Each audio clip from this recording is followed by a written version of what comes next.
कैसे हैं आप लोग।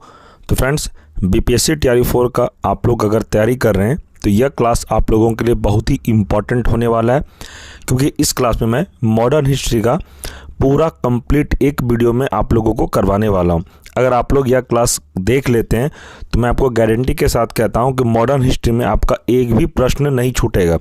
स्वतंत्रता आंदोलन चैप्टर है फ्रेंड्स, इस चैप्टर में पूरा मॉडर्न हिस्ट्री एक में समाहित हो जाएगा। तो फ्रेंड्स, वीडियो के अंत तक आप लोग अवश्य बने रहें।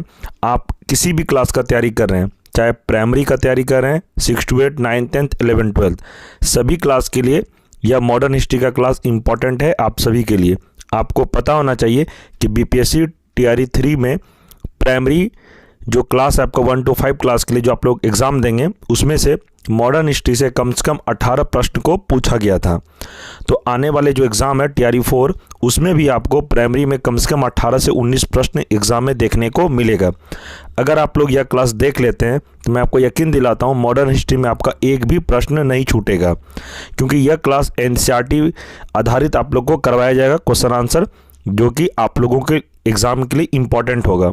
इस क्लास में महात्मा गांधी 1915 से लेकर 1947 तक जितने भी प्रश्न बनेंगे आप लोगों के लिए, सारा मैं इस क्लास में करवाने वाला हूं। और फ्रेंड्स, मैं आपको बता दूं, इसी क्लास में आपको 1857 की क्रांति, बंगाल विभाजन, गांधी जी इरविन समझौता, पूना पैक्ट, आज़ादी के बाद वाला भारत, सारा कुछ इस वीडियो में हम लोग कवर करेंगे। तो इसलिए फ्रेंड्स, यह क्लास आप लोगों के लिए काफ़ी इंपॉर्टेंट है। यह क्लास अगर आप लोग अच्छे से शुरू से अंत तक आप हमारे साथ वीडियो क्लास को कर लेते हैं तो मैं आपको यकीन दिलाता हूं 200% कि आपका एग्ज़ाम में मॉडर्न हिस्ट्री से प्रश्न नहीं छूटेगा। इस बात का आप ध्यान रखिएगा। और फ्रेंड्स, अगर चैनल पे कोई नए हैं तो चैनल को सब्सक्राइब कर दें और वीडियो को लाइक अवश्य कर दें। इस क्लास में आपको पूरा मॉडर्न हिस्ट्री कंप्लीट करवा दिया जाएगा। आप लोग यह क्लास देखने के बाद किसी और का क्लास देखने का भी ज़रूरत आपको नहीं पड़ेगा। और इस क्लास का पीडीएफ भी मैं आपको टेलीग्राम ग्रुप में प्रोवाइड करवा दूंगा, जो कि आप लोग प्रिंट निकाल कर इसको पढ़ भी सकते हैं। तो चलिए फ्रेंड्स, बिना किसी देरी का क्लास को स्टार्ट करते हैं। पहला प्रश्न है, 1857 के विद्रोह कहाँ से प्रारंभ हुआ? तो यह मेरठ से प्रारंभ हुआ था, इसे आप याद रखिएगा। आगे प्रश्न है, 1857 के विद्रोह का तात्कालिक कारण क्या था? तो चर्बी मिले कारतूस के वजह से 1857 का विद्रोह हुआ था। नेक्स्ट है, 1857 के विद्रोह के समय भारत का गवर्नर जनरल कौन था? तो यह लॉर्ड कैनिंग था, इसे भी आप ध्यान रखिएगा। आगे प्रश्न है, 1857 की क्रांति के समय ब्रिटेन का प्रधानमंत्री कौन था? तो इसका आंसर हो जाएगा लॉर्ड पामस्टन, इसे आप ध्यान रखिएगा। यह प्रश्न आप लोगों के लिए इंपॉर्टेंट है फ्रेंड्स, इसे आप VBI अवश्य लिख लें। नेक्स्ट है, 1857 के विद्रोह के किस उर्दू कवि ने देखा था? तो यह देखे थे मिर्जा गालिब ने, इसे भी आप ध्यान रखिएगा। आगे प्रश्न है, 1857 के विद्रोह में अंग्रेजों का सबसे कट्टर दुश्मन कौन था? तो मौलवी अहमदुल्ला शाह था, इसे भी आप ध्यान रखिएगा। नेक्स्ट है, किसने 1857 के विद्रोह को एक षड्यंत्र की संज्ञा दी? तो यह थे जेम्स आउटम व W टेलर ने, इसे भी आप याद रखिएगा। नेक्स्ट है, 1857 की क्रांति का चिन्ह क्या निश्चित किया गया था? तो यह निश्चित किया गया था कमल एवं चपाती, जिसको आप रोटी कहते हैं घर में। चपाती इसका इंग्लिश लैंग्वेज हो गया, तो आप लोग कमल एवं रोटी भी अगर एग्जाम में आपको ऑप्शन में रहे या आंसर, तो आप लोग को कमल रोटी ही लगाना है। आगे प्रश्न है, 1857 के विद्रोह में किसने सबसे पहले अपना बलिदान दिया? तो मंगल पांडे ने सबसे पहले अपना बलिदान दिया था, इसे आप ध्यान रखिएगा। नेक्स्ट है, मंगल पांडे जिसने अकेले 1857 में विद्रोह का सूत्रपात किया संबंधित था? तो किससे संबंधित है? तो 34वीं नेटिव इन्फेंट्री से, इसे भी आप याद रखिएगा। नेक्स्ट है, वह पहला भारतीय सिपाही कौन था जिसने चर्बी वाले कारतूस का प्रयोग करने से इनकार कर दिया? तो ये थे मंगल पांडे। तो इंपॉर्टेंट प्रश्न है फ्रेंड्स, इसे आप नोट डाउन अवश्य कर लेंगे। आगे प्रश्न है, बेगम हजरत महल ने 1857 के विद्रोह का नेतृत्व किस शहर से किया था? जो लखनऊ से किया था, इसे आप ध्यान रखिएगा। नेक्स्ट है 1857 के विद्रोह में कानपुर में सैनिकों का नेतृत्व किसने किया? तो यह तात्या टोपे ने किया था। यह भी प्रश्न इंपॉर्टेंट है, आप इसे भी नोट डाउन कर सकते हैं। आगे प्रश्न है 1857 के विद्रोह की शक्ति का सबसे महत्वपूर्ण घटक था, तो क्या था? तो हिंदू मुस्लिम एकता, इसे आप ध्यान रखिएगा। नेक्स्ट है रानी लक्ष्मीबाई का मूल नाम क्या था? तो मणिकर्णिका इसका मूल नाम था। किसका? तो रानी लक्ष्मीबाई का। आगे प्रश्न है किसकी वीरता से प्रभावित होकर ब्रिटिश सैन्य अधिकारी यूरोज ने कहा भारतीय क्रांतिकारी में यह अकेली मर्द है? तो लक्ष्मीबाई के लिए कहा था। तो किसने कहा था? तो ये यूरोज ने कहा था। यह प्रश्न टीआरई 1 में पूछा गया प्रश्न है, तो इसे आप याद रखिएगा। नेक्स्ट है भारत के किस वर्ग ने 1857 की क्रांति में तटस्थ रहे? तो शिक्षित मध्यम वर्ग। नेक्स्ट है मंगल पांडे को कब फांसी की सजा दी गई? तो 8 अप्रैल 1857 को, इसे आप याद रखिएगा। डेट भी एग्जाम में प्रश्न पूछा जाता है डेट से रिलेटेड, तो यह आप जरूर याद रखिएगा कि 1857 से अगर आपको प्रश्न बनेगा तो ये प्रश्न ज़्यादा चांसेस है बनने का कि मंगल पांडे को कब फांसी की सजा दी गई? तो 8 अप्रैल 1857 को, इसे आप ध्यान रखिएगा। नेक्स्ट है 1857 के विद्रोह में दिल्ली में सैनिकों का नेतृत्व किसने किया था? तो बरकत खान एवं बहादुर शाह द्वितीय ने किया था। आगे है बिहार में 1857 की क्रांति के नेता कुंवर सिंह का देहांत कब हुआ? तो 9 मई 1858 में। चलिए आगे देखते हैं। नेक्स्ट है जगदीशपुर के राजा कौन थे? तो यह कुंवर सिंह थे। तो यह बिहार से संबंधित है फ्रेंड्स, इसे भी आप याद अवश्य रखिएगा। आगे है अंग्रेजी भारतीय सेना में चर्बी वाले कारतूसों से चलने वाली एनफील्ड राइफल कब शामिल की गई? तो जनवरी 1857 को शामिल की गई थी। आगे है 1857 में किसने इलाहाबाद को आपातकालीन मुख्यालय बनाया था? तो यह थे लॉर्ड कैनिंग, इसे भी आप ध्यान रखिएगा। नेक्स्ट है इलाहाबाद में 1857 के संग्राम का नेता कौन था? तो यह थे मौलवी लियाकत अली, इसे भी आप याद रखिएगा। नेक्स्ट है गडकरी विद्रोह का केंद्र था? तो यह कोल्हापुर, इसे भी आप याद रखिएगा। नेक्स्ट है 1857 के बरेली विद्रोह का नेता कौन था? तो खान बहादुर खान था। ठीक है फ्रेंड्स, इसे भी आप ध्यान रखिएगा। आगे भारत के प्रथम स्वतंत्रता संग्राम का तात्कालिक कारण क्या था? तो अंग्रेजों का धर्म में हस्तक्षेप का संदेह होना। नेक्स्ट है आधुनिक इतिहासकार जिसने 1857 के विद्रोह को स्वतंत्रता की पहली लड़ाई कहा था? तो किसने कहा था? तो यह थे वीडी सावरकर। ये भी VVI है, आप इसे भी नोट डाउन अवश्य कर लें। आगे प्रश्न है तात्या टोपे का मूल नाम क्या था? तो तात्या टोपे का मूल नाम रामचंद्र पांडुरंग था, इसे भी आप याद रखिएगा। आगे तथाकथित प्रथम राष्ट्रीय स्वतंत्रता संग्राम ना तो प्रथम ना ही राष्ट्रीय और ना ही स्वतंत्रता संग्राम था, किस इतिहासकार ने लिखा? कहते RC मजूमदार ने, इसे भी आप ध्यान रखिएगा। आगे प्रश्न है मेरठ में विद्रोह प्रारंभ हुआ था? तो कब प्रारंभ हुआ था? तो 10 मई 1857 को। ये डेट बहुत इंपॉर्टेंट है फ्रेंड्स, तो ये डेट आप लोग अवश्य याद कर लें, क्योंकि 1857 की क्रांति से आपको 2 से 3 प्रश्न एग्जाम में जरूर देखने को मिलेगा। और ये जो प्रश्न मेरठ में विद्रोह प्रारंभ हुआ था, तो कब प्रारंभ हुआ था? 10 मई 1857। ये डेट से रिलेटेड भी आपको प्रश्न जरूर पूछा जाएगा, तो ये डेट वाला प्रश्न आप लोग अवश्य याद रखेंगे। आगे प्रश्न है 1857 में अंग्रेजी साम्राज्य के विरुद्ध पंजाब में किसने सशस्त्र विद्रोह किया? तो नामधारी सिखों ने किया था, इसे आप ध्यान रखिएगा। आगे प्रश्न है 1857 के विद्रोह का नेतृत्व बिहार में किसने किया? तो ये किए थे कुंवर सिंह ने। बिहार से संबंधित प्रश्न है फ्रेंड्स, तो हो सकता है ये प्रश्न आपको एग्जाम में देखने को मिले टीआरई 4 में। आगे प्रश्न है 1857 के विद्रोह के दौरान दिल्ली में विद्रोह का सैन्य नेतृत्व किसने किया? तो दिल्ली में किए थे बरकत खान ने, इसे आप ध्यान रखिएगा। आगे प्रश्न है 1857 के मेरठ विद्रोह का नेता कौन थे? तो ये कदम सिंह थे, इसे भी आप याद रखिएगा।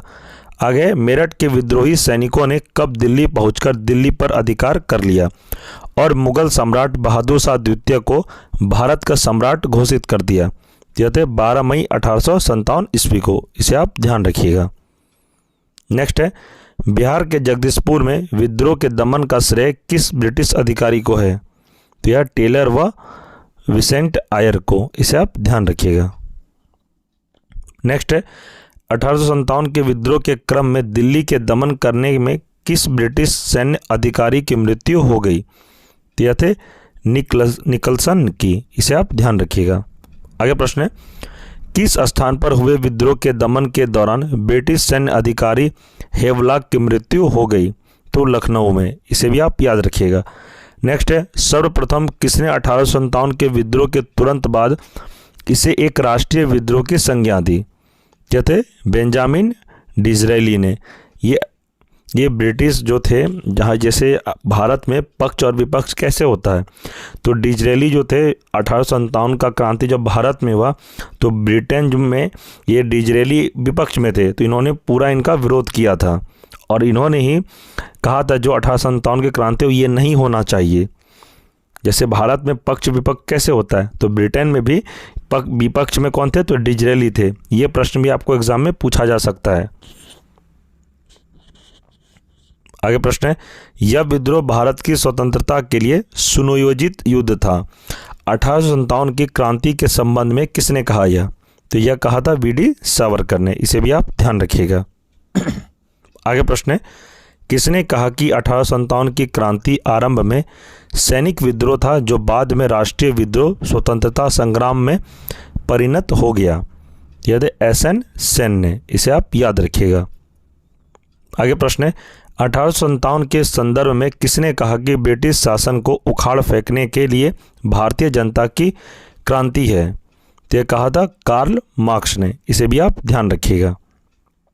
आगे प्रश्न है, भारतीय स्वतंत्रता आंदोलन का सरकारी इतिहासकार कौन था? तो ये थे एसएन सेन। इसे भी आप ध्यान रखिएगा। नेक्स्ट है, 1857 के विद्रोह को किस उर्दू कवि ने देखा था? तो ये मिर्जा गालिब ने देखा था। ध्यान रखिएगा प्रश्न को।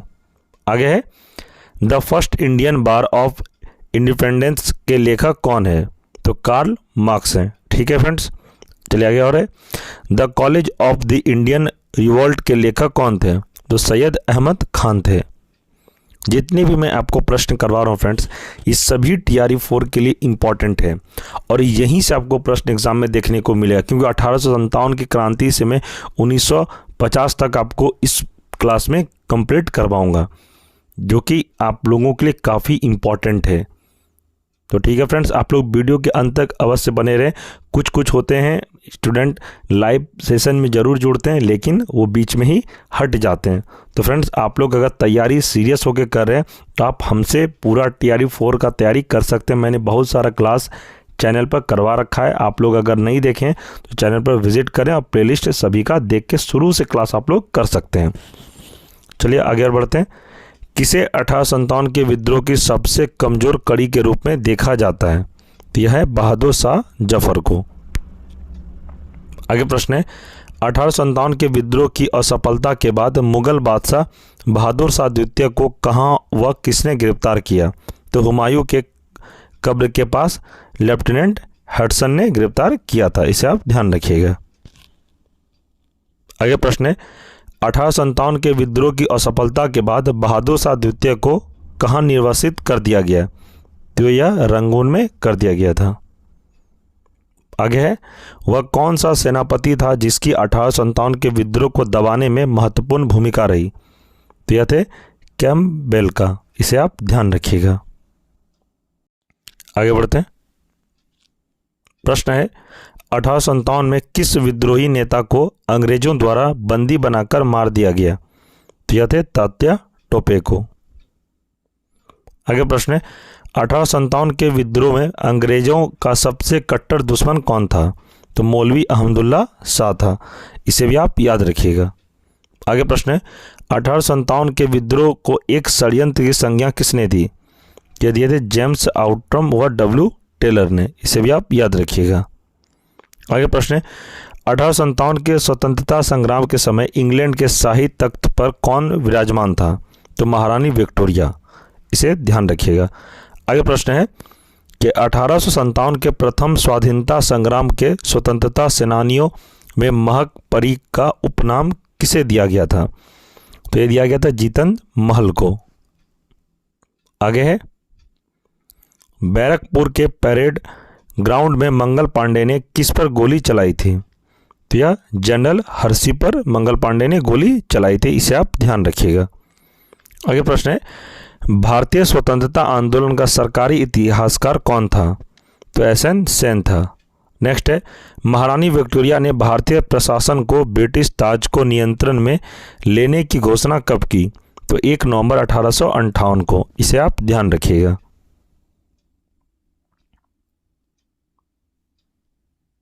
आगे प्रश्न है भारतीय राष्ट्रीय आंदोलन के 1885-1905 की अवधि को क्या कहा जाता है? तो उदारवादी चरण कहा जाता है। नेक्स्ट है भारतीय इतिहास में वर्ष 1885 में किस कारण प्रसिद्ध है? तो भारतीय राष्ट्रीय कांग्रेस की स्थापना। आपसे एग्जाम में प्रश्न पूछा जाएगा कि भारतीय राष्ट्रीय कांग्रेस की स्थापना कब की गई थी? तो आपको डेट याद रखना है, या 1885 में।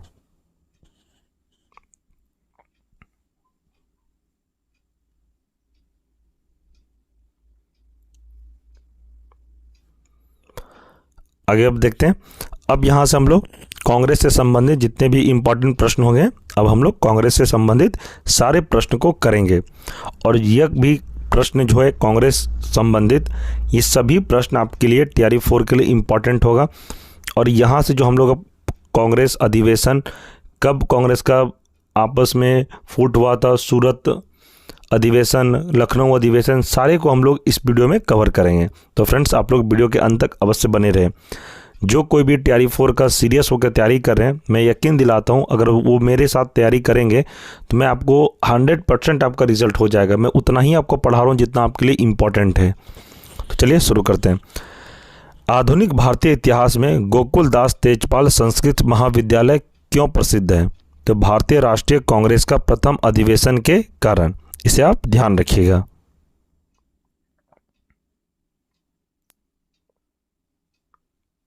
आगे प्रश्न है 1885-1905 के काल के भारतीय आंदोलन में उदारवादी नेताओं का प्रभुत्व था। उनके आंदोलन का मुख्य ढंग क्या था? कहते संवैधानिक आंदोलन, इसे आप ध्यान रखिएगा। नेक्स्ट है भारतीय राष्ट्रीय कांग्रेस की पहली बैठक किस शहर में हुई थी? तो यह बंबई में हुई थी। नेक्स्ट है किसको भारत का महान वृद्ध व्यक्ति कहा जाता है? तो ग्रैंड ओल्ड मैन दादा भाई नौरोजी को कहा जाता है। यह प्रश्न टियारी 3 में पूछा गया था। चलिए आगे है ब्रिटिश साम्राज्य के अंतर्गत स्वशासन की मांग सबसे पहले किसने की? तो दादा भाई नौरोजी ने की थी, इसे आप ध्यान रखिएगा। आगे प्रश्न है किस गवर्नर जनरल के कार्यकाल के दौरान भारतीय राष्ट्रीय कांग्रेस की स्थापना हुई थी? तो लॉर्ड डफरिन के कार्यकाल में हुई थी। आगे भारतीय विश्वविद्यालय अधिनियम 1904 किस वायसराय के काल में पारित किया गया था? तो लॉर्ड कर्जन के कार्यकाल में पारित किया गया था। चलिए आगे है इंडियन नेशनल कांग्रेस के संस्थापक कौन थे? तो एलन एक्टिवियन ह्यूम थे। आगे है हर्मिट ऑफ शिमला किसे कहा जाता है? तो hermit of Shimla AO Hume को कहा जाता है, इसे भी आप ध्यान रखिएगा। आगे प्रश्न है प्रथम भारतीय कौन था जो ब्रिटिश संसद के लिए निर्वाचित हुआ? तो यह थे दादा भाई नौरोजी। आगे प्रश्न है भारतीय राष्ट्रीय कांग्रेस के 3 बार अध्यक्ष कौन बने? तो 3 बार अध्यक्ष दादा भाई नौरोजी बने थे। आगे है मद्रास महाजन सभा की स्थापना कब की गई थी? तो 1884 में की गई थी। आगे a nation in the making नामक पुस्तक किसने लिखी? तो सुरेंद्र नाथ बनर्जी ने लिखी थी, इसे आप ध्यान रखिएगा। आगे प्रश्न है किस ब्रिटिश वायसराय ने 1880 के दशक के प्रारंभ में विदेशी शासन के विरुद्ध भारतीय असंतोष को बढ़ाने में महत्वपूर्ण भूमिका निभाई? तो यह थे लिटन ने। आगे भारतीय नेताओं में किसे ब्रिटिश द्वारा इंडियन सिविल सर्विस से बर्खास्त किया गया था? तो यह थे सुरेंद्र नाथ बनर्जी को, इसे भी आप ध्यान रखिएगा। आगे प्रश्न है, poverty and un British rule in India नामक पुस्तक की रचना किसने की? तो यह पुस्तक की रचना दादा भाई नौरोजी ने की थी, इसे आप ध्यान रखिए। आगे प्रश्न है, लिटन द्वारा प्रस्तावित वैधानिक जनपद सेवा जिसके तहत परीक्षा की आयु 21 वर्ष से घटाकर 19 वर्ष कर दी गई थी, कब लागू हुआ था? तो 1878 में यह लागू हुआ था। आगे, इल्बर्ट बिल विवाद किस वायसराय के कार्यकाल में उभरा था? तो यह लॉर्ड रिपन के कार्यकाल में उभरा था। आगे, भारतीय संघ के संस्थापक कौन थे? तो यह थे सुरेंद्रनाथ बनर्जी। इस प्रश्न को भी फ्रेंड्स आप याद रखिएगा। आगे प्रश्न है, भारतीय राष्ट्रीय कांग्रेस के प्रथम मुस्लिम प्रेसिडेंट कौन थे? तो बदरुद्दीन तैयब जी। एग्जाम में आपको प्रश्न पूछा जाएगा कि भारतीय राष्ट्रीय कांग्रेस के प्रथम मुस्लिम अध्यक्ष कौन बने थे? तो आपको बदरुद्दीन तैयब जी याद रखना है। आगे प्रश्न है, 1905 में बंगाल विभाजन किस वायसराय ने किया? तो लॉर्ड कर्जन ने किया था। आगे, ब्रिटिश हाउस ऑफ कॉमन्स का चुनाव कौन प्रथम भारतीय ने लड़ा था? तो दादा भाई नौरोजी ने लड़ा था।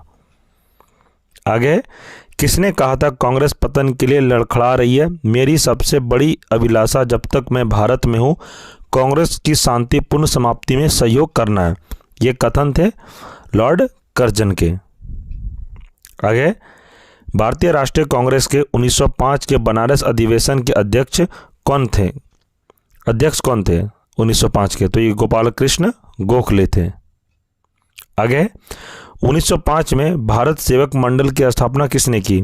तो यह गोपाल कृष्ण गोखले ने की थी। आगे, भारतीय राष्ट्रीय कांग्रेस के पहले अध्यक्ष कौन थे? तो भारतीय राष्ट्रीय कांग्रेस के पहले अध्यक्ष WC बनर्जी थे। ये वेरी वेरी इंपॉर्टेंट है फ्रेंड्स, इसे आप नोट डाउन अवश्य कर लें। आगे प्रश्न है, भारत के पहले लोक संघ लैंड होल्डर सोसाइटी की स्थापना कब हुई थी? तो 1837 में हुई थी। आगे, लैंड होल्डर सोसाइटी की स्थापना किसके कल्याण के लिए की गई थी? तो जमींदारों के लिए, इसे ध्यान रखिएगा। आगे, दादा भाई नौरोजी ने 1866 में ईस्ट इंडिया एसोसिएशन की स्थापना कहाँ की? तो यह लंदन में किए थे। नेक्स्ट है, 1870 में पूना सार्वजनिक सभा की स्थापना किसने की थी?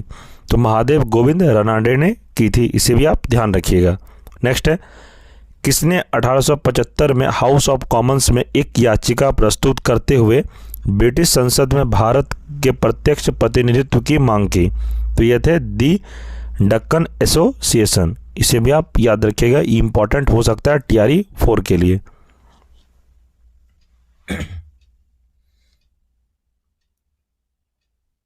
आगे प्रश्न है, लैंड होल्डर सोसाइटी कलकत्ता के संस्थापक कौन थे? ते द्वारका नाथ टैगोर थे। आगे, भारतीय सिविल सेवा में चुने गए पहले भारतीय कौन थे? तो यह थे सत्येंद्रनाथ टैगोर, इसे भी आप ध्यान रखिएगा। नेक्स्ट प्रश्न है, इंडियन एसोसिएशन की स्थापना कब हुई? तो 1876 में हुई थी। आगे प्रश्न है, इंडियन एसोसिएशन द्वारा कलकत्ता में आयोजित अखिल भारतीय राष्ट्रीय सम्मेलन कब हुआ था? तो 1833 में हुआ था। इस प्रश्न को भी आप अच्छे से याद रखिएगा। आगे, भारतीय राष्ट्रीय कांग्रेस के साथ इंडियन एसोसिएशन का विलय कब हुआ था? तो 1866 में हुआ था, इसे ध्यान रखिएगा। नेक्स्ट है, history of Indian national Congress के लेखक कौन है? तो पट्टाभी सीता रमैया थे, इसे ध्यान रखिएगा। आगे प्रश्न है, हाउ इंडिया फॉर फ्रीडम के लेखक कौन है? तो ये एनी बेसेंट है। नेक्स्ट है, इंडिया टुडे पुस्तक के लेखक कौन है? तो RP दत्त हैं, इसे भी आप ध्यान रखिएगा।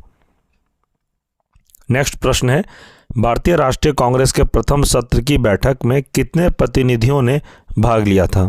तो 72 प्रतिनिधियों ने भाग लिया था, इसे आप ध्यान रखिएगा। आगे प्रश्न है, किसने भारतीय राष्ट्रीय कांग्रेस की अध्यक्षता 2 बार की?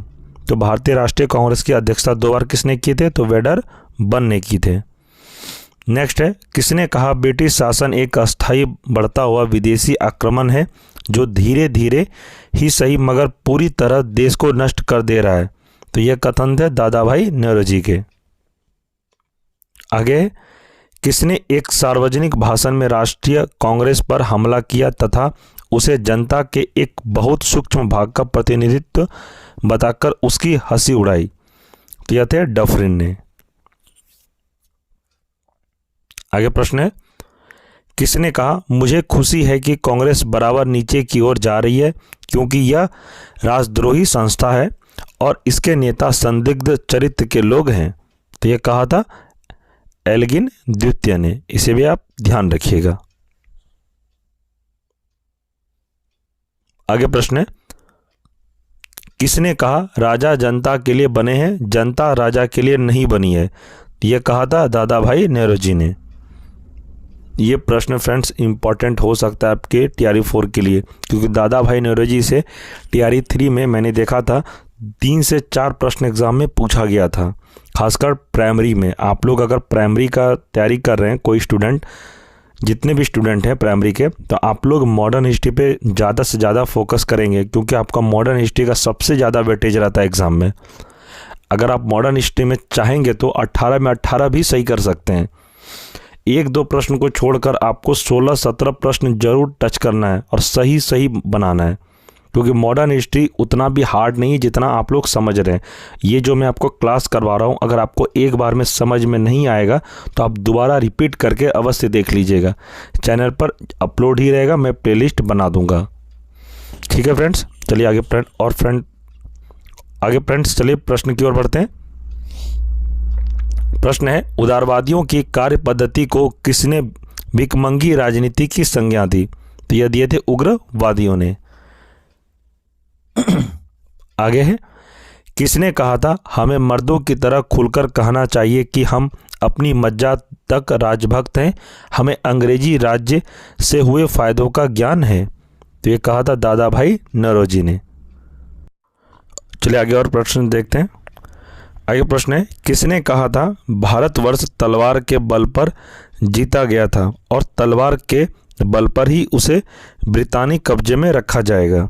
तो ये कहा था लॉर्ड एल्गिन द्वितीय ने। इसे भी आप ध्यान रखिएगा। आगे प्रश्न है, किस उग्रवादी नेता ने उदारवादियों के संबंध में कहा था यदि हम साल में एक बार मेढकों की तरह टरटरा करके चुप होते रहे तो हमें कभी अपने प्रयास में सफलता नहीं मिलेगी। ये कहा था बाल गंगाधर तिलक ने। ये भी प्रश्न फ्रेंड्स इंपॉर्टेंट है, आप इसे नोट डाउन अवश्य कर लीजिएगा। आगे प्रश्न है, भारतीय राष्ट्रीय आंदोलन के 1905-1919 की अवधि को क्या कहा जाता है।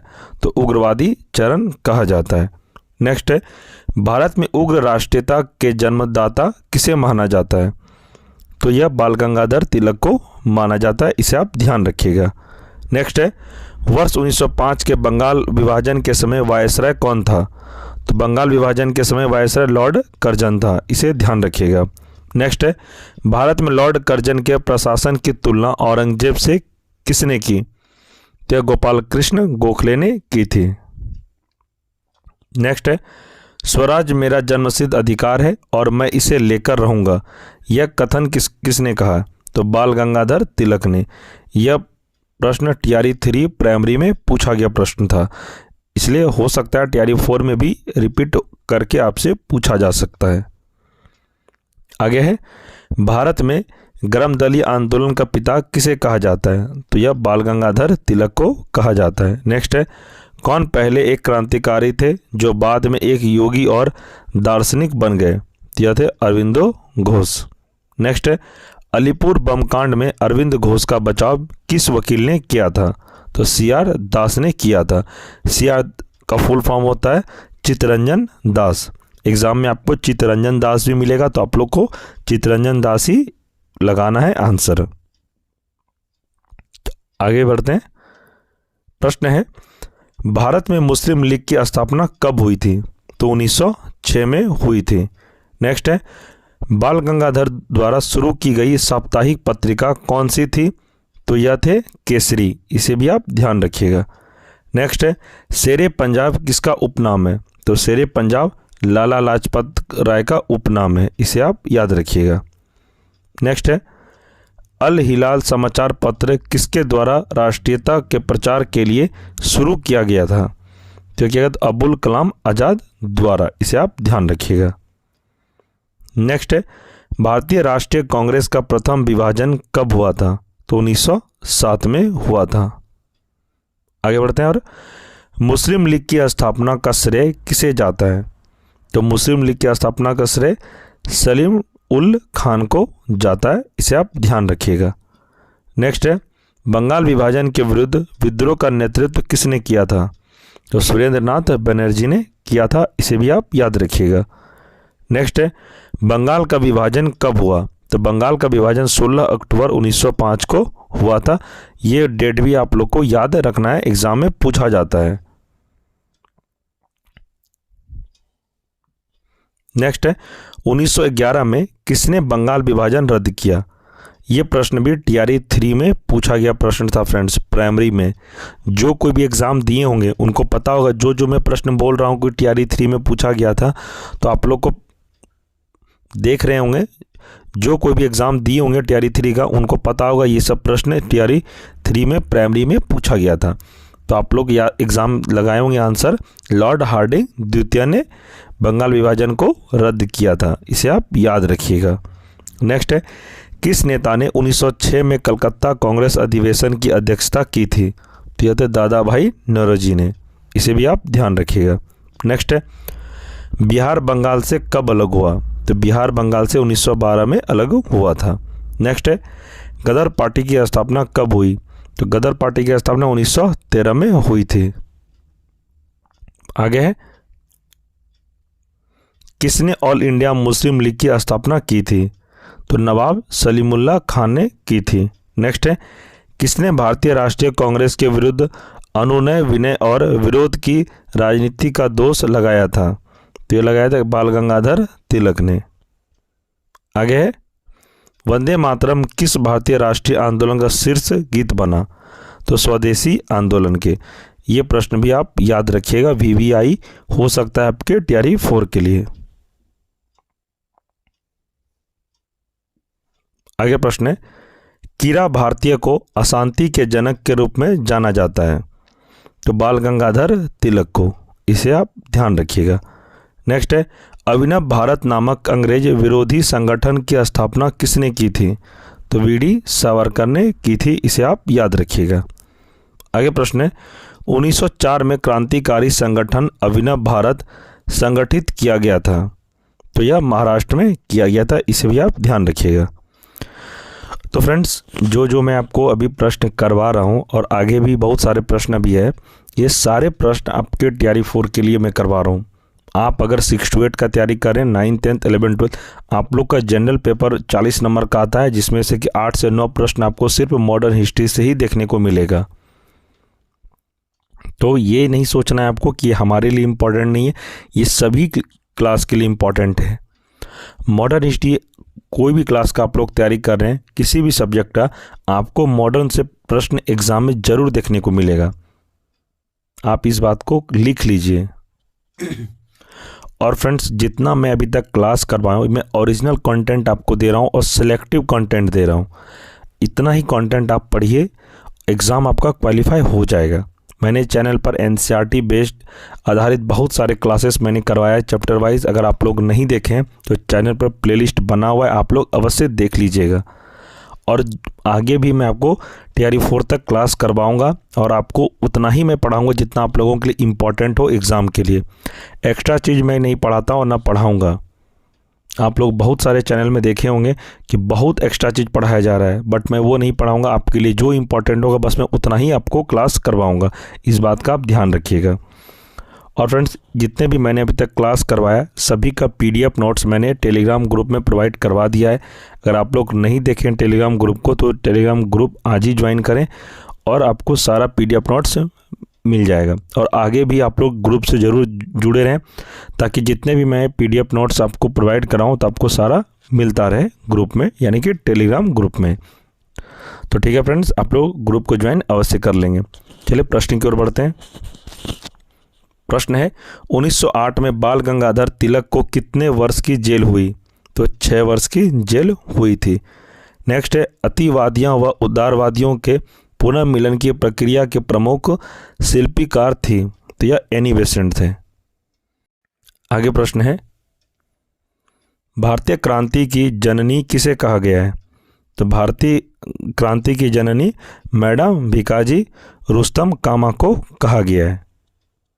ये प्रश्न को आप लोग याद रखिएगा। आगे प्रश्न है, चलिए आगे प्रश्न देखते हैं। किसने मोहम्मद अली जिन्ना को हिंदू मुस्लिम एकता का दूत कहा था? तो यह सरोजनी नायडू ने कहा था, इसे आप ध्यान रखिएगा। नेक्स्ट है, लाल बाल पाल त्रिगुट का कौन व्यक्ति भारतीय राष्ट्रीय कांग्रेस का अध्यक्ष हुआ? तो लाला लाजपत राय हुआ था। नेक्स्ट है, मुस्लिम लीग का प्रथम अध्यक्ष कौन था? तो मुस्लिम लीग का प्रथम अध्यक्ष आगा खान था, इसे भी आप ध्यान रखिएगा। नेक्स्ट है, गीता रहस्य नामक ग्रंथ किसके द्वारा लिखा गया है? तो बाल गंगाधर तिलक द्वारा लिखा गया, इसे भी आप ध्यान रखिएगा। नेक्स्ट है, राजनीतिक स्वतंत्रता राष्ट्र की प्राणवायु है, यह कथन है, यह कथन किसका है? तो अरविंद घोष की है। नेक्स्ट है, श्रीमती एनी बेसेंट कांग्रेस की अध्यक्ष कब निर्वाचित हुई? तो ये हुए थे कलकत्ता अधिवेशन 1917 में। आगे, गदर पार्टी का प्रमुख नेता कौन था? तो गदर पार्टी का प्रमुख नेता लाला हरदयाल था, इसे भी आप ध्यान रखिएगा। आगे है, एक साप्ताहिक के रूप में यंग इंडिया का आरंभ किया गया था, तो होम रूल पार्टी में, इसे आप ध्यान रखिएगा। नेक्स्ट है, भारतीय राष्ट्रीय आंदोलन पर इंडियन स्ट्रगल नामक पुस्तक किसने लिखी थी? तो यह लिखी थी सुभाष चंद्र बोस ने। आगे है, भारतीय राष्ट्रीय कांग्रेस के 1905 के बनारस अधिवेशन का अध्यक्ष कौन था? तो 1905 के गोपाल कृष्ण गोखले थे। नेक्स्ट है, अखिल भारतीय राष्ट्रीय कांग्रेस की प्रथम महिला अध्यक्ष कौन थी? तो एनी बेसेंट थी। और फ्रेंड्स, यहीं पर आपको अगर एग्जाम में पूछा जाएगा प्रश्न कि अखिल भारतीय राष्ट्रीय कांग्रेस की प्रथम भारतीय महिला कौन थी, अगर आपको एग्जाम में यहाँ पर ये, तो अगर एनी बेसेंट कब होगा? जब अखिल भारतीय राष्ट्रीय कांग्रेस की प्रथम महिला अध्यक्ष एनी बेसेंट, आपको एग्जाम में लगाना है। और यहीं पर अगर एक प्रश्न और पूछा जाएगा कि अखिल भारतीय राष्ट्रीय कांग्रेस की प्रथम भारतीय अगर आ जाएगा कि भारतीय महिला अध्यक्ष कौन थी, तो आपको बताना है सरोजनी नायडू। ये भी आप याद रख लीजिएगा। यहाँ पर अगर भारतीय जुड़ जाएगा तो आपको सरोजनी नायडू एग्जाम में लगाना है आंसर। प्रश्न रहेगा कि भारतीय राष्ट्रीय कांग्रेस की प्रथम भारतीय महिला अध्यक्ष कौन बनी? तो आपको सरोजनी नायडू याद रखना है। चलिए आगे बढ़ते हैं। प्रश्न है, वर्ष 1916 में मुस्लिम लीग और कांग्रेस के बीच समझौता कराया था, तो किसने कराया था? तो एनी बेसेंट ने कराया था। आगे, महात्मा गांधी दक्षिण अफ्रीका से भारत किस वर्ष लौटे? तो 9 जनवरी 1915 को लौटे थे। आगे, मेरे ऊपर पड़ा हुआ एक एक लाठी का प्रहार अंग्रेजी साम्राज्य के ताबूत में कील की तरह सिद्ध होगा, यह कथन किसका था? तो लाला लाजपत राय का था। आगे, सूरत की फूट 1907 के बाद कांग्रेस किसके हाथ में आ गई? तो नरम दल के हाथ में आ गई थी। आपसे एग्जाम में प्रश्न पूछा जाएगा कि सूरत फूट कब हुआ था, तो डेट पूछा जाएगा, तो आपको 1907 याद रखना है। चलिए आगे बढ़ते हैं। प्रश्न है, कांग्रेस के सूरत अधिवेशन 1907 के अध्यक्ष कौन थे? तो रास बिहारी बोस थे। आगे, स्वदेशी तथा बहिष्कार का नारा सबसे पहले किसने दिया? तो यह बाल गंगाधर तिलक ने दिया था। नेक्स्ट है, दिल्ली में स्वदेशी आंदोलन का नेतृत्व किसने किया था? तो सैयद हैदर रजा ने किया था, इसे आप ध्यान रखिएगा। नेक्स्ट है, मुजफ्फरपुर कांड 1908 में किस क्रांतिकारी को फांसी दी गई? तो खुदीराम बोस को फांसी दी गई थी। आगे, किस अधिवेशन में कांग्रेस के नरम और गरम दलों का पुनः विलय हो गया? तो लखनऊ 1916 में ये दोनों वापस में मिल गए थे। यहाँ पे मैं एक प्रश्न को आपको रिलेट करके बताता हूँ कि कांग्रेस नरम दल और गरम दल में फुट कब हुआ था, यानी अलग कब हुए थे? तो 1907 में ये अलग हुए थे, नरम दल और गरम दल, जिसको हम लोग सूरत अधिवेशन या सूरत फुट के नाम से भी जानते हैं। और एग्ज़ाम में ये भी, और ये लोग कब एक हुए थे, एग्ज़ाम में प्रश्न पूछा जाएगा कि कांग्रेस नरम और गरम दल दोनों आपस में कब मिले थे? तो लखनऊ अधिवेशन 1916 में वापस ये दोनों मिल गए थे। इसे भी आप याद रखिएगा। आगे प्रश्न है, 1916 में लखनऊ में आयोजित भारतीय राष्ट्रीय कांग्रेस के अधिवेशन में अध्यक्षता किसने की थी? तो अंबिका चरण मजूमदार ने की थी। आगे है, किस अधिवेशन में होम रूल समर्थक अपनी राजनीतिक शक्ति का सफलतापूर्वक प्रदर्शन कर सके? तो यह है कांग्रेस का 1916 का लखनऊ अधिवेशन। नेक्स्ट है, किसे बाल गंगाधर तिलक ने भारत का हीरा कहा था? तो कहा था गोपाल कृष्ण गोखले को। इसे आप ध्यान रखिएगा। नेक्स्ट है, भारत का राष्ट्रीय ध्वज को पहली बार कब प्रदर्शित किया गया था? तो 1907 ईस्वी को। नेक्स्ट है, गवर्नर जनरल लॉर्ड हार्डिंग पर दिल्ली के चांदी चौक इलाके में बम कब फेंका गया? 23 दिसंबर 1912 को फेंका गया था। नेक्स्ट है, वायसराय हार्डिंग पर बम फेंकने की योजना का सूत्रधार कौन था? यह थे रास बिहारी बोस थे।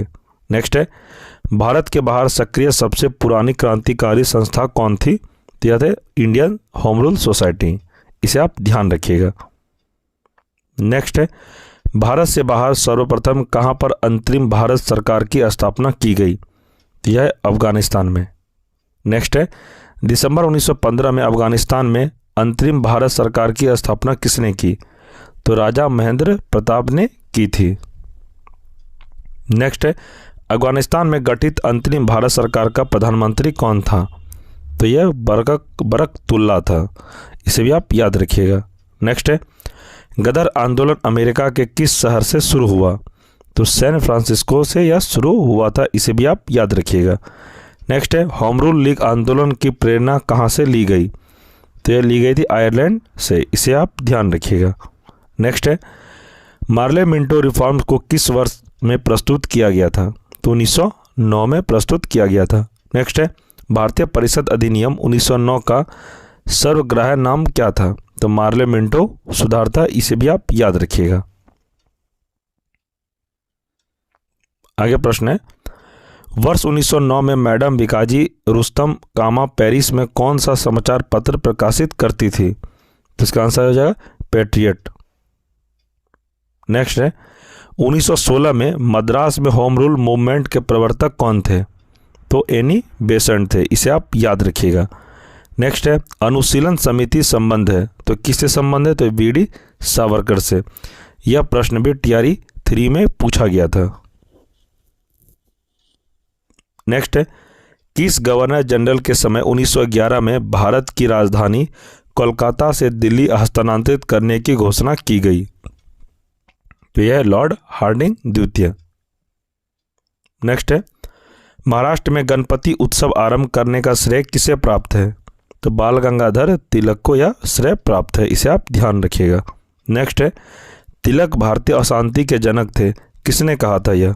तो यह कहा था वैलेंटाइन चिरोल ने। आगे प्रश्न है, अनुशीलन समिति किस प्रकार का संगठन था? तो एक क्रांतिकारी संगठन था। इसे आप ध्यान रखिएगा। नेक्स्ट है, किसने कहा था कांग्रेस आंदोलन न तो लोगों द्वारा प्रेरित था न ही यह उनके द्वारा सोचा या योजनाबद्ध किया गया था? यह कहा था लाला लाजपत राय ने। नेक्स्ट है, निष्क्रिय विरोध के सिद्धांत का प्रतिपादन किसने किया? तो अरविंद घोष ने किया था। नेक्स्ट है, गदर क्रांति छिड़ने का महत्वपूर्ण कारण क्या था? तो प्रथम विश्व युद्ध का शुरू होना। इसे भी आप याद रखिएगा। नेक्स्ट है, राष्ट्रीय शोक दिवस कब मनाया गया था?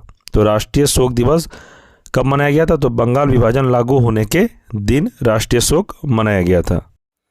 तो फ्रेंड्स, यह क्लास आपका कंप्लीट है, वो हो गया। उम्मीद है यह क्लास आपको अच्छे से समझ में आ गया होगा और आपको यह क्लास काफ़ी पसंद आया होगा।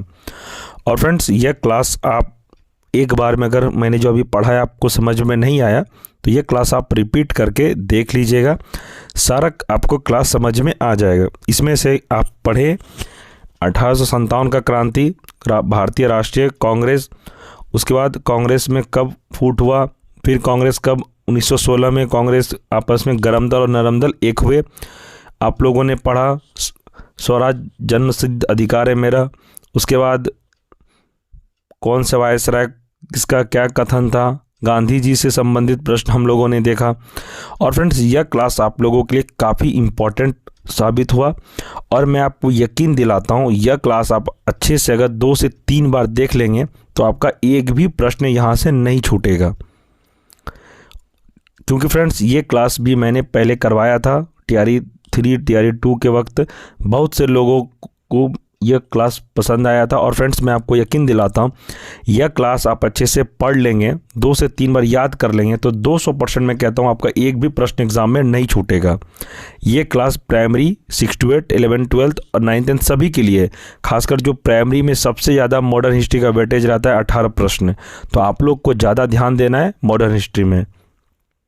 और फ्रेंड्स आपको एग्ज़ाम से संबंधित किसी भी तरह का डाउट हो, कुछ प्रश्न पूछना हो या लगता है कि नहीं सर मुझे ये क्लास आप करवा दीजिए, मेरा ये क्लास छूटा हुआ है, तो मैं आपको अपना कॉन्टैक्ट नंबर दे देता हूँ। आप लोग इस नंबर पे हमें व्हाट्सअप भी कर सकते हैं या आप हमें कॉल भी कर सकते हैं, कोई दिक्कत वाली बात नहीं है।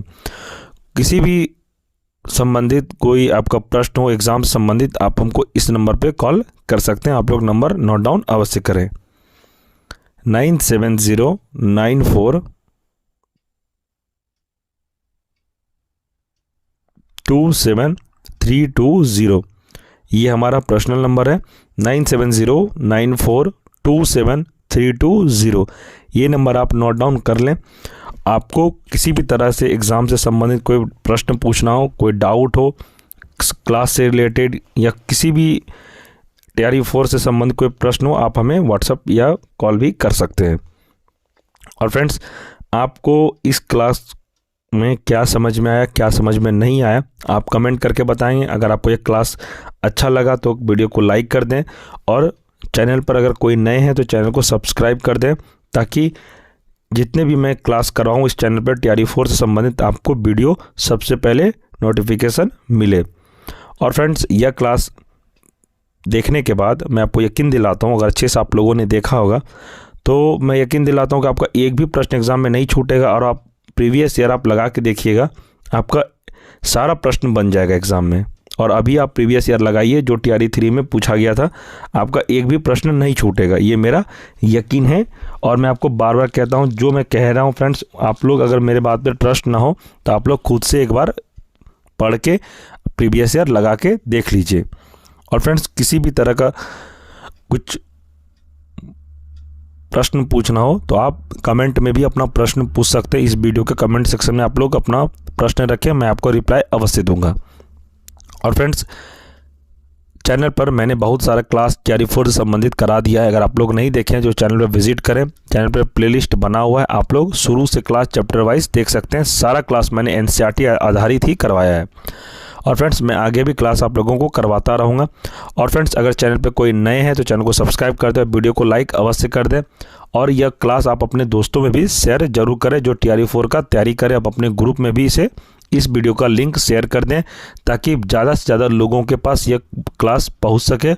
और अपने दोस्तों में भी इस वीडियो को आप शेयर करें, ताकि उनको भी यह क्लास करने को मौका मिले और वो भी अपना तैयारी को अच्छे से कंटिन्यू करें और समझ में भी आएगा। क्योंकि आप लोग में ही बहुत सारे स्टूडेंट बहुत सारी किताबें पढ़ रहे हैं, उनको खुद समझ में नहीं आ रहा है क्या पढ़ना है नहीं पढ़ना, हौच पौच हो गया, माइंड काम नहीं कर रहा है। तो मैं फ्रेंड्स मैं जितना आपको क्लास करवा रहा हूँ सारा क्लास आपके लिए TRE 4 से संबंधित है और मैं इम्पॉर्टेंट कंटेंट के साथ ही आपको क्लास करवा रहा हूँ जो एग्ज़ाम में ज़्यादातर पूछा जाता है। मैं आपको फालतू का एक भी क्लास नहीं करवा रहा। और मैंने इस चैनल पर जितने भी अभी तक क्लास करवाया है सभी का PDF नोट्स मैंने टेलीग्राम ग्रुप में प्रोवाइड करवा दिया है। अगर आप लोग कोई नए जो नए हैं और जो टेलीग्राम ग्रुप से नहीं ज्वाइन किए अभी तक, टेलीग्राम ग्रुप का लिंक मैं इस वीडियो के डिस्क्रिप्शन में प्रोवाइड करवा दूंगा। आप लोग लिंक पर क्लिक करके ग्रुप को ज्वाइन अवश्य कर लें। ग्रुप में आपको टेलीग्राम ग्रुप में अभी तक जितने भी मैंने क्लास कराए सारा PDF आपको अवेलेबल मिल जाएगा। और आगे भी TRE 4 जब तक आपका एग्ज़ाम ना हो जाए तब तक जितने भी PDF नोट्स स्टडी मटेरियल मैं प्रोवाइड करवाऊंगा सारा टेलीग्राम ग्रुप में ही मैं सेंड करूंगा, ताकि आप लोग सारे स्टूडेंट को ये PDF नोट्स मिलता रहे। तो आप लोग ग्रुप को ज्वाइन अवश्य कर लेंगे। तो ठीक है फ्रेंड्स, मिलेंगे हम लोग अगले क्लास में, तब तक के लिए जय हिंद जय भारत। महात्मा गांधी किस वर्ष दक्षिण अफ्रीका से भारत लौटे? तो आप सबको पता है यह 1915 में भारत लौटे थे। सॉल्यूशन में कि महात्मा गांधी 9 जनवरी 1915 को दक्षिण अफ्रीका से भारत वापस आए। वे अफ्रीका में अप्रैल 1893 जनवरी 1915 लगभग 22 वर्ष रहे थे। गांधी जी ने सभी परिस्थितियों में सत्य और अहिंसा का पालन किया। दक्षिण अफ्रीका में वह पहले भारतीय बैरिस्टर थे। भारत की सक्रिय राजनीति में आने से पहले महात्मा गांधी गोपाल कृष्ण गोखले के संपर्क में आए थे तथा उन्हें अपना राजनीतिक गुरु बनाया। एग्जाम में टीआरई 3 में यह प्रश्न को पूछा गया था कि महात्मा गांधी का गुरु कौन थे, तो यह गोपाल कृष्ण गोखले थे। इसे भी आप ध्यान रखिएगा।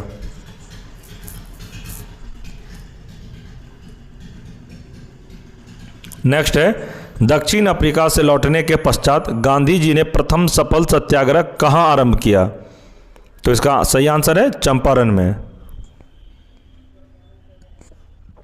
गांधी जी दक्षिण अफ्रीका से 9 जनवरी 1915 को भारत लौटे।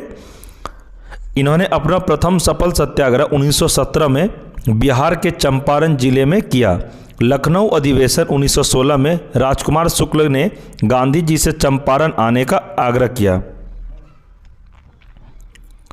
चंपारण में किसानों को अपनी जमीन के 3/20 हिस्से पर नील की खेती करना अनिवार्य था। इसे 3 कठिया पद्धति भी कहते हैं। इस आंदोलन में गांधी के सहयोगी राजेंद्र प्रसाद, बृज किशोर, महादेव देसाई, नरहरि पारिक तथा जेबी कृपलानी थे। इस प्रश्न को भी आप अच्छे से याद कर लीजिएगा, एग्जाम में आपको देखने को मिल सकता है टीआरई 4 में। आगे प्रश्न है, दक्षिण अफ्रीका में रहने की अवधि में महात्मा गांधी ने निम्न में से किस पत्रिका का प्रकाशन किया था, तो ये किस प्रकाशन का प्रकाशन किया था, तो इसका आंसर है इंडियन ओपिनियन। इसे आप ध्यान रखिएगा। व्याख्या में है, 1894 में गांधी जी ने दक्षिण अफ्रीका में नटाल इंडियन कांग्रेस की स्थापना की तथा उन्होंने इंडियन ओपिनियन नामक अखबार निकाला। इसके माध्यम से उन्होंने नस्लीय भेदभाव से लड़ने और दक्षिण अफ्रीका में भारतीय अप्रवासी समुदाय के नागरिक अधिकार प्राप्त करने हेतु संघर्ष किया। यह पत्रिका गुजराती, हिंदी, तमिल और अंग्रेजी में प्रकाशित होती थी। इसे भी आप ध्यान रखिएगा।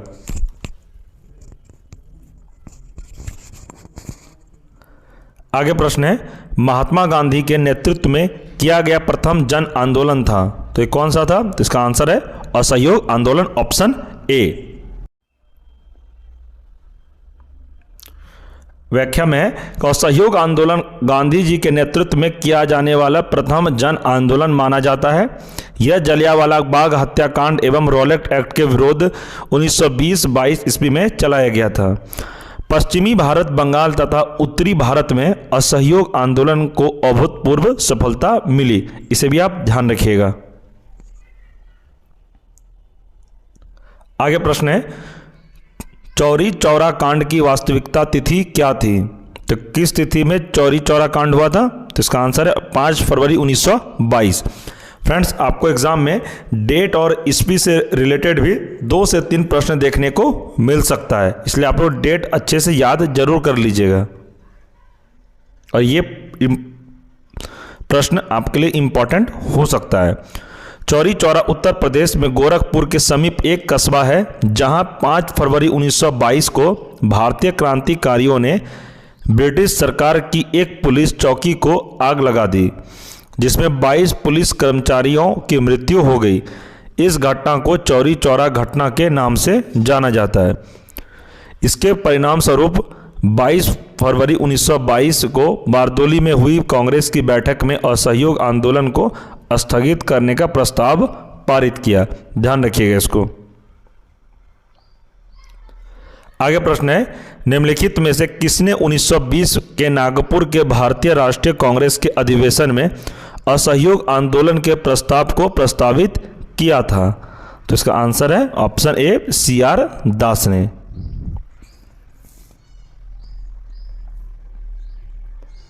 सॉल्यूशन है कि सितंबर 1920 में कलकत्ता के विशेष अधिवेशन में गांधी जी ने असहयोग आंदोलन का प्रस्ताव रखा। इस प्रस्ताव के विभिन्न मुद्दों पर कुछ युवा नेताओं CR दास, मोतीलाल नेहरू, लाला लाजपत राय आदि ने विरोध किया, परंतु नागपुर अधिवेशन में CR दास ने स्वयं इस प्रस्ताव को प्रस्तावित किया। इस अधिवेशन की अध्यक्षता C विजय राघवाचार्य ने की थी। इस प्रस्ताव के साथ स्वराज की मांग को लक्षित किया गया था। नेक्स्ट है कि स्वराज पार्टी का गठन किसकी असफलता के बाद हुआ? तो यह हुआ था असहयोग आंदोलन असफलता के बाद स्वराज पार्टी का गठन किया गया था। व्याख्या में दिया है कि चौरा चौरी की एक छोटी सी घटना के कारण गांधी जी द्वारा असहयोग आंदोलन वापस लेने से कुछ युवा कांग्रेस नेता असंतुष्ट थे। गांधी जी के इस निर्णय के फलस्वरूप कांग्रेस के अंतर्गत CR दास व मोतीलाल नेहरू 1 जनवरी 1923 को इलाहाबाद में स्वराज पार्टी का गठन किया, जिसके अध्यक्ष CR दास व महासचिव मोतीलाल नेहरू थे। ध्यान रखिएगा, इस प्रश्न से भी आपको एग्जाम में 2 से 3 प्रश्न देखने को मिल सकता है। नेक्स्ट है, निम्नलिखित में से खिलाफत आंदोलन का परिणाम क्या था? तो खिलाफत आंदोलन का परिणाम क्या था फ्रेंड्स? इसका आंसर है हिंदू मुस्लिम मतभेदों में कमी हुई। खिलाफत आंदोलन भारत में मुख्यतः मुसलमानों द्वारा चलाया गया आंदोलन था, जो कि ब्रिटिश सरकार द्वारा तुर्की के खलीफा के विरुद्ध किए गए दुर्व्यवहार का परिणाम था। गांधी जी ने इसे हिंदू मुस्लिम एकता का एक सुनहरा अवसर माना। इस प्रकार यह आंदोलन आगे चलकर मुस्लिम एकता के रूप में सामने आया, परंतु 1924 में मुस्तफ़ा कमाल पाशा के अधीन तुर्की में एक धर्मनिरपेक्ष आधुनिक सरकार की स्थापना के बाद खलीफा का पद ही समाप्त कर दिया गया। परिणाम स्वरूप भारत में भी खिलाफत आंदोलन समाप्त हो गया। ध्यान रखिएगा इस प्रश्न को भी। आगे प्रश्न है, निम्नलिखित में से कौन देश बंधु के नाम से प्रसिद्ध है? तो देश बंधु के नाम से फ्रेंड्स कौन प्रसिद्ध है? तो यह है चित्तरंजन दास। चित्तरंजन दास को देश बंधु के नाम से भी जाना जाता है। देश बंधु का तात्पर्य है फ्रेंड ऑफ द नेशन। उन्होंने मोतीलाल नेहरू के साथ मिलकर स्वराज पार्टी की स्थापना की थी। उन्होंने अलीपुर षड्यंत्र केस में अरविंद घोष की पैरवी की थी। चित्तरंजन दास ने गांधी जी के विधान परिषद के बहिष्कार के निर्णय का विरोध किया था। उन्होंने कहा कि मैं परिषदों को स्वराज प्राप्ति का साधन समझता हूं। आगे है, अखिल भारतीय खिलाफत सम्मेलन 1919 का अध्यक्ष किसको चुना गया था? तो अध्यक्ष किसको चुना गया था? तो यह महात्मा गांधी को चुना गया था। ध्यान रखिएगा, यह प्रश्न आपके लिए इंपॉर्टेंट तैयारी 4 में हो सकता है। 23 नवंबर 1919 को दिल्ली में अखिल भारतीय खिलाफत कमेटी का अधिवेशन हुआ और गांधी जी को इसका अध्यक्ष चुना गया। इस आंदोलन को शुरू करने का श्रेय अली बंधुओं मौलाना मोहम्मद अली एवं शौकत अली को दिया जाता है। ध्यान रखिएगा इस प्रश्न को भी। आगे प्रश्न है, नेहरू रिपोर्ट किसने तैयार की थी? तो नेहरू रिपोर्ट ML नेहरू ने तैयार की थी। इस प्रश्न को भी आप नोट डाउन कर लीजिएगा, VBI इसको आप लिख लीजिए। यह प्रश्न आपको तैयारी 4 में देखने को इस बार मिल सकता है। भारत के संविधान का प्रारूप तैयार करने के लिए एक समिति का गठन किया गया। इसके अध्यक्ष मोतीलाल नेहरू थे। इस समिति ने जो रिपोर्ट तैयार की उसे नेहरू रिपोर्ट 1928 के नाम से जाना जाता है। इस समिति में 2 मुस्लिम सहित कुल 9 सदस्य थे। नेहरू रिपोर्ट में डोमिनियन स्टेटस का लक्ष्य घोषित किया गया था। ध्यान रखिएगा इस प्रश्न को भी। आगे है, पूर्ण स्वराज संकल्प को भारतीय राष्ट्रीय कांग्रेस के लाहौर अधिवेशन में किसने प्रस्तुत किया? तो यह प्रस्तुत किए थे JL नेहरू ने। 1929 में लाहौर के ऐतिहासिक अधिवेशन की अध्यक्षता जवाहरलाल नेहरू ने की थी। इस अधिवेशन में पूर्ण स्वराज के संकल्प को तैयार किया गया था तथा भारत की पूर्ण स्वाधीनता का लक्ष्य पारित किया। 31 दिसंबर 1929 को रात्रि 12 बजे लाहौर में रावी नदी के तट पर भारत का आधिकारिक झंडा फहराया गया? ध्यान रखिएगा और ऐसे आप याद भी रखिएगा।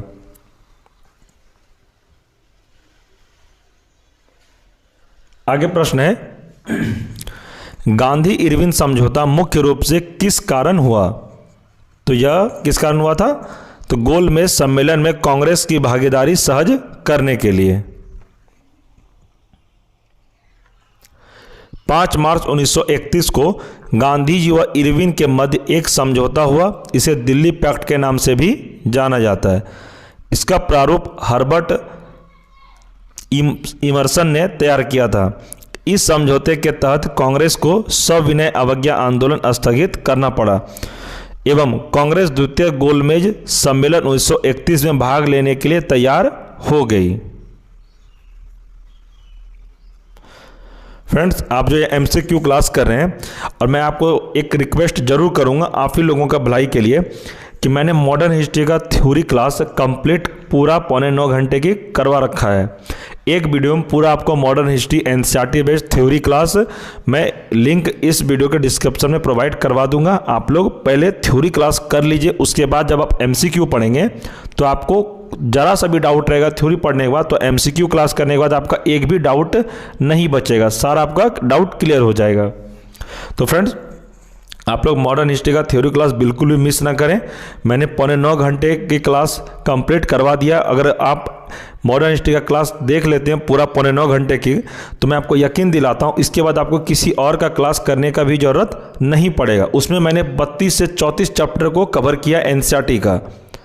और फ्रेंड्स, और आपका जितने प्रश्न एग्जाम में TRE 4 में बनेगा मॉडर्न हिस्ट्री में, एक भी आपका प्रश्न नहीं छूटेगा, आप अगर अच्छे से क्लास कर लेते हैं तो।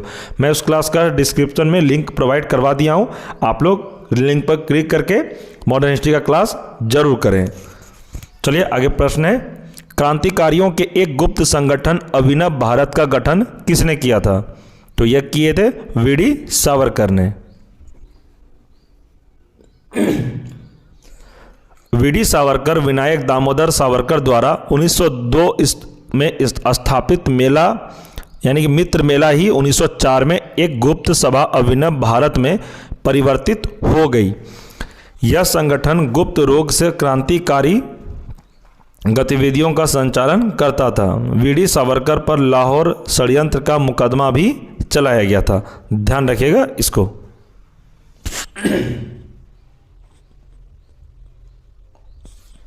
आगे प्रश्न है, कामागाटमारू क्या था? तो ये क्या था? यह कनाडा की यात्रा पर निकला एक जलपोत था। ध्यान रखिएगा इस प्रश्न को।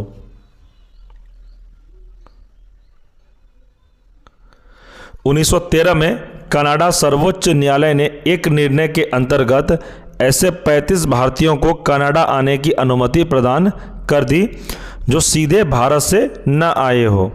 इस निर्णय को आधार बनाकर गुरुदीप सिंह एक जहाज कामागाटमारू को किराए पर लेकर 376 यात्रियों के साथ हांगकांग से कनाडा के वैंकूवर पहुंचे।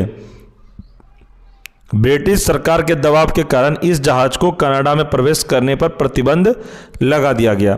जहाज के वापस बजबज कलकत्ता पहुंचने पर यात्रियों को पुलिस कर्मियों में संघर्ष हुआ। इस संघर्ष के परिणाम स्वरूप 18 यात्रियों की मृत्यु हो गई। 202 यात्रियों को गिरफ्तार कर लिया गया। इसे आप ध्यान से पढ़ के याद कर लीजिएगा फ्रेंड्स, एग्जाम में हो सकता है इस बार आपको TRE 4 में देखने को मिल सकता है। अगर आपको एक बार में इस वीडियो का क्लास समझ में नहीं आता है तो आप वीडियो को 2 से 3 बार रिपीट करके जरूर देख लें। आगे है, किसने सचिंद्र नाथ सान्याल द्वारा स्थापित हिंदुस्तान रिपब्लिकन एसोसिएशन का नाम बदलकर हिंदुस्तान सोशलिस्ट रिपब्लिकन एसोसिएशन कर दिया था? तो ये किए थे चंद्रशेखर आजाद।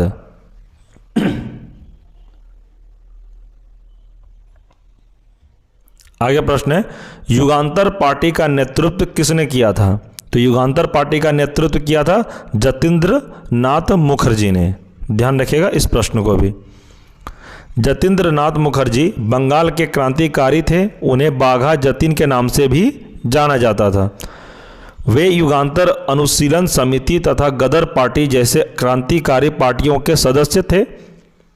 वे विवेकानंद व अरविंद घोष के अनुयायी थे। वे 9 सितंबर 1915 को बालासोर में पुलिस द्वारा मुठभेड़ में वीरगति को प्राप्त हुए। ध्यान रखिएगा इस प्रश्न को भी। आगे प्रश्न है, मुजफ्फरपुर में किंग्सफोर्ड की हत्या का प्रयास कब किया गया? यह प्रश्न TRE 3 मार्च में जो हुआ था उसमें इस प्रश्न को पूछा गया था, जिसमें मार्च का जो एग्ज़ाम TRE 3 का हुआ था फ्रेंड्स, आप सबको पता है कि पेपर लीक की वजह से इस एग्ज़ाम को कैंसिल करना पड़ा था। उसमें इस प्रश्न को पूछा गया था। तो इसका आंसर हो जाएगा ऑप्शन ए 1908 ईस्वी में। 30 अप्रैल 1908 को किंग्सफोर्ड की गाड़ी पर प्रफुल्ल चाकी और खुदीराम बोस ने उस समय बम फेंका जब वो यूरोपीय क्लब से बाहर निकल रहा था, परंतु इस हमले में राष्ट्रीय आंदोलन में सहानुभूति रखने वाले मिस्टर कैनेडी की पत्नी एवं पुत्री मारी गई। प्रफुल्ल चाकी ने पकड़े जाने के भय से आत्महत्या कर ली। खुदीराम बोस को 11 अगस्त 1908 को 18 वर्ष की आयु में फांसी दे दी गई। सबसे कम उम्र में शहीद होने वाले कौन थे? तो एक खुदीराम बोस थे। आगे प्रश्न है, लाहौर षड्यंत्र कांड में निम्नलिखित में से किस क्रांतिकारी को फांसी नहीं हुई थी? तो ये हुए थे बटुकेश्वर दत्त को फांसी नहीं हुई थी।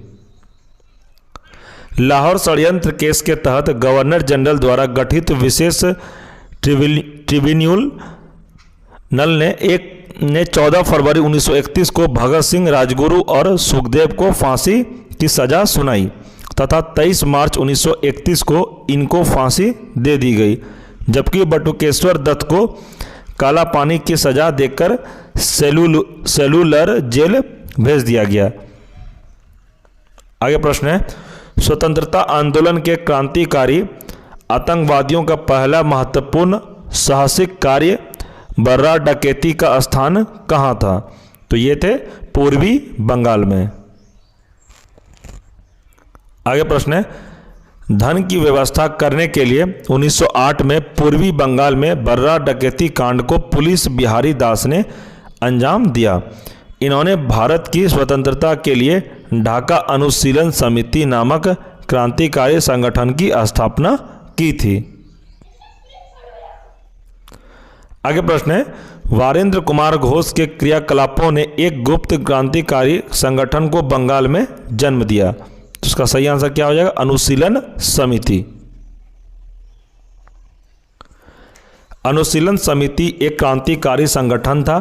इसका गठन बंगाल में वारेंद्र कुमार घोष यानी कि अरविंद घोष के भाई ने किया था। उन्होंने 1905 ईस्वी में भवानी मंदिर नामक पुस्तिका में एक लेख लिखा जिसमें क्रांतिकारियों को संगठित करने के लिए एक केंद्र बनाने के बारे में विस्तृत जानकारी दी गई थी। बंगाल में क्रांतिकारी आंदोलन की शुरुआत भद्रलोक समाज ने की थी। याद रखिएगा इस प्रश्न को भी।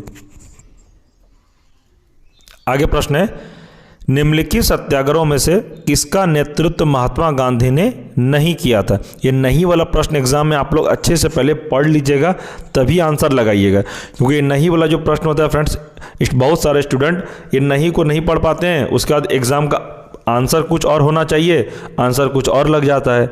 इसलिए आप लोग पहले एग्जाम में प्रश्न को अच्छे से पढ़ के समझ के तभी आंसर को लगाइएगा। तो इसका आंसर है बारदोली सत्याग्रह गांधी जी के द्वारा नेतृत्व कभी नहीं किया गया था।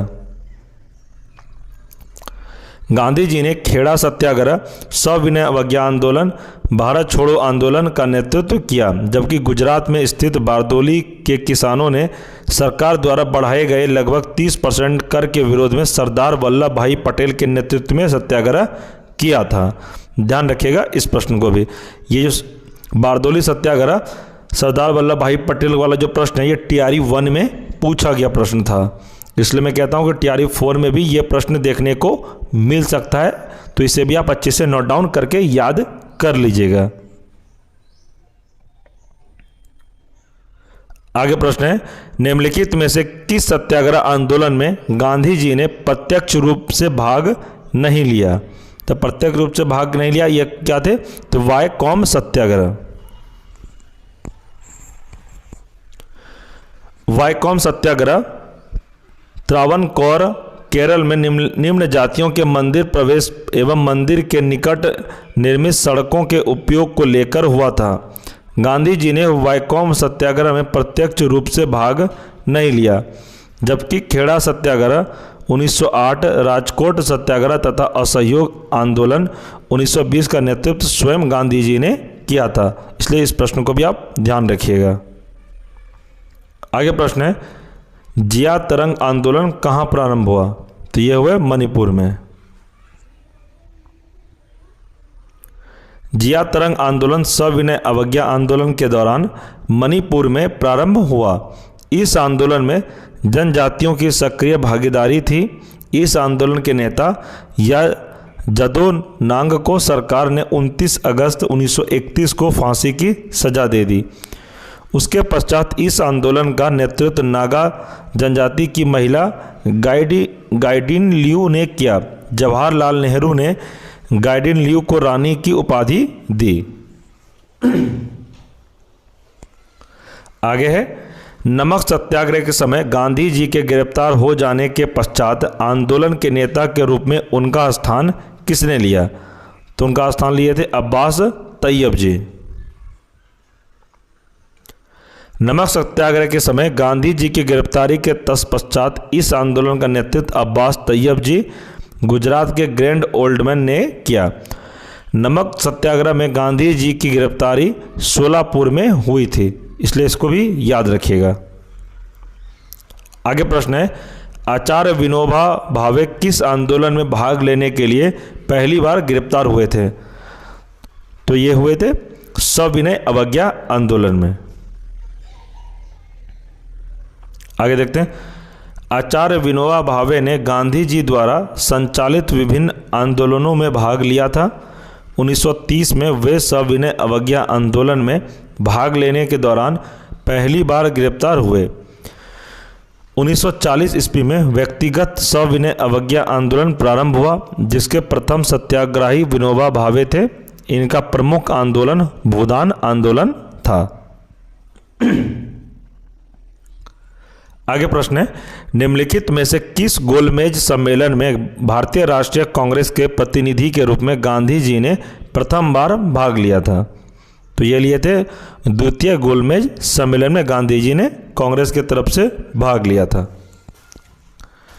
द्वितीय गोलमेज सम्मेलन में भारतीय राष्ट्रीय कांग्रेस के प्रतिनिधि के रूप में गांधी जी ने प्रथम बार भाग लिया था। सम्मेलन में कुल 21 लोगों ने भाग लिया। वह सम्मेलन लंदन में 7 दिसंबर 1931 से 1 दिसंबर 1931 तक चला। इसकी असफलता पर गांधी जी ने कहा, मैं खाली हाथ अवश्य लौटा हूं, परंतु मैंने अपने देश की इज्जत को बट्टा नहीं लगने दिया। यह कथन किसका? यह गांधी जी का कथन है। इसमें कांग्रेस के एकमात्र प्रतिनिधि के रूप में गांधी जी ने हिस्सा लिया। द्वितीय गोलमेज सम्मेलन में भाग लेने हेतु महात्मा गांधी SS राजपूताना जहाज से लंदन गए थे। आगे प्रश्न है, भारत छोड़ो आंदोलन का नेतृत्व किसने किया था? तो भारत छोड़ो का आंदोलन नेतृत्व किए थे यह महात्मा गांधी ने। 8 अगस्त 1942 को महात्मा गांधी के नेतृत्व में भारत छोड़ो आंदोलन प्रारंभ किया गया। आंदोलन के प्रारंभ होते ही गांधी जी एवं कांग्रेस के अन्य शीर्ष नेताओं को गिरफ्तार कर लिया गया। भारत छोड़ो का नारा यूसुफ मेहर अली ने दिया था। भारत छोड़ो आंदोलन को स्वतः स्फूर्त आंदोलन भी कहा जाता है। आगे प्रश्न है, निम्नलिखित में से किसने गांधी जी के आंदोलन को राजनीतिक फिरौती कहा था? तो ये किसने कहा था? तो ये कहा था लॉर्ड लिनलिथगो ने। वायसराय लॉर्ड लिनलिथगो ने गांधी जी के आंदोलन को राजनीतिक फिरौती कहा। भारत छोड़ो आंदोलन इन्हीं के कार्यकाल में महात्मा गांधी द्वारा चलाया गया था।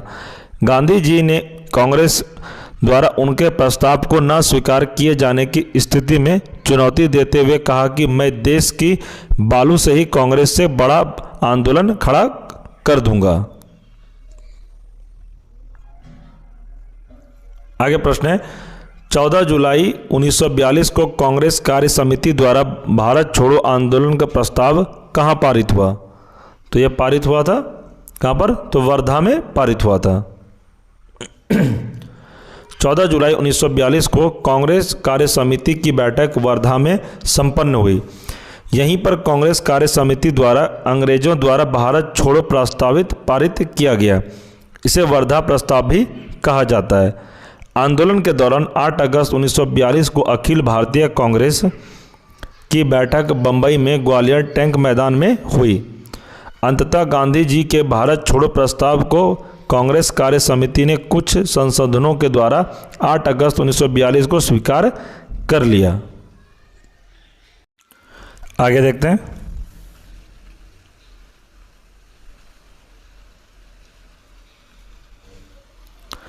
भारत छोड़ो आंदोलन के समय निम्नलिखित में से किसने कांग्रेस रेडियो का प्रसारण किया? तो एक किए थे उषा मेहता ने।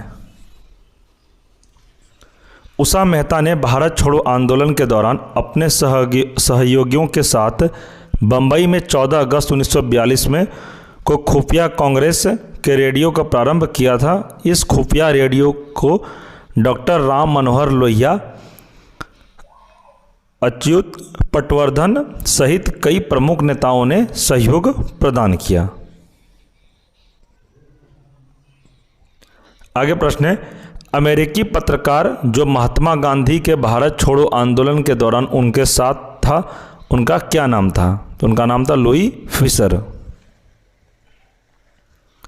लुई फिशर अमेरिकी पत्रकार थे जो भारत छोड़ो आंदोलन 1942 के दौरान महात्मा गांधी के साथ थे। ध्यान रखिएगा इसको।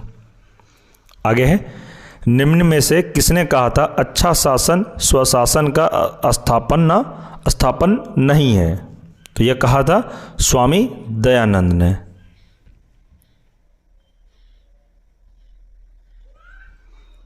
स्वामी दयानंद सरस्वती ने अपनी पुस्तक सत्यार्थ प्रकाश में कहा था कि बुरे से बुरा देसी राज्य अच्छे से अच्छे विदेशी राज्य से अच्छा है, अर्थात अच्छा शासन स्वशासन का स्थापन नहीं है। श्रीमती एनी बेसेंट के अनुसार दयानंद सरस्वती ने ही सबसे पहले भारतवासियों के लिए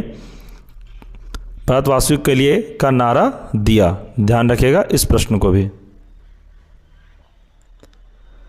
आगे प्रश्न है, मुस्लिम लीग ने अपना वार्षिक अधिवेशन नियमित रूप से प्रारंभ किया था। तो कहाँ प्रारंभ किया था? यह 1925 ईस्वी में प्रारंभ किया था। 1925 में जब मोहम्मद अली जिन्ना ने अखिल भारतीय मुस्लिम लीग का नेतृत्व प्रारंभ किया तो यह संस्था और प्रखर होकर उभरी और विभिन्न शहरों से कांग्रेस के समानांतर इसके अधिवेशन अत्यधिक नियमित रूप से होने लगे। इसकी स्थापना 30 दिसंबर 1906 को ढाका में हुई थी। इसके संस्थापक नवाब ख्वाजा सलीमुल्लाह थे। ध्यान रखिएगा इस प्रश्न को भी। आगे, राजेंद्र प्रसाद ने किसे पाकिस्तान का जन्मदाता माना है? तो यह माना है लॉर्ड मिंटो को। 1909 में मार्ले मिंटो एक्ट द्वारा, जिसे भारतीय परिषद अधिनियम 1909 ईस्वी भी कहा जाता है, के द्वारा सांप्रदायिक प्रतिनिधित्व मुस्लिमों को प्रदान किया गया, जो कालांतर में भारत विभाजन का कारण बना। इसलिए Rajendra Prasad viceroy Lord Minto को ने पाकिस्तान का जन्मदाता कहा है। आगे प्रश्न है, 1920 में निम्नलिखित में से किसने अपना नाम परिवर्तित कर स्वराज सभा रख लिया? तो किसने नाम परिवर्तित किया था? तो यह थे option A all India home rule league. अप्रैल 1916 में तिलक ने बेलगाम में तथा एनी बेसेंट ने सितंबर 1916 में मद्रास में होम रूल लीग की शुरुआत की। उनका उद्देश्य भारत में स्वशासन प्राप्त करने का था। तिलक की अनुपस्थिति और बेसेंट के लोगों का नेतृत्व करने में असमर्थता के कारण आंदोलन विफल हो गया। विश्व युद्ध के बाद महात्मा गांधी को जनता के नेता के रूप में प्रसिद्धि मिली और 1920 में होम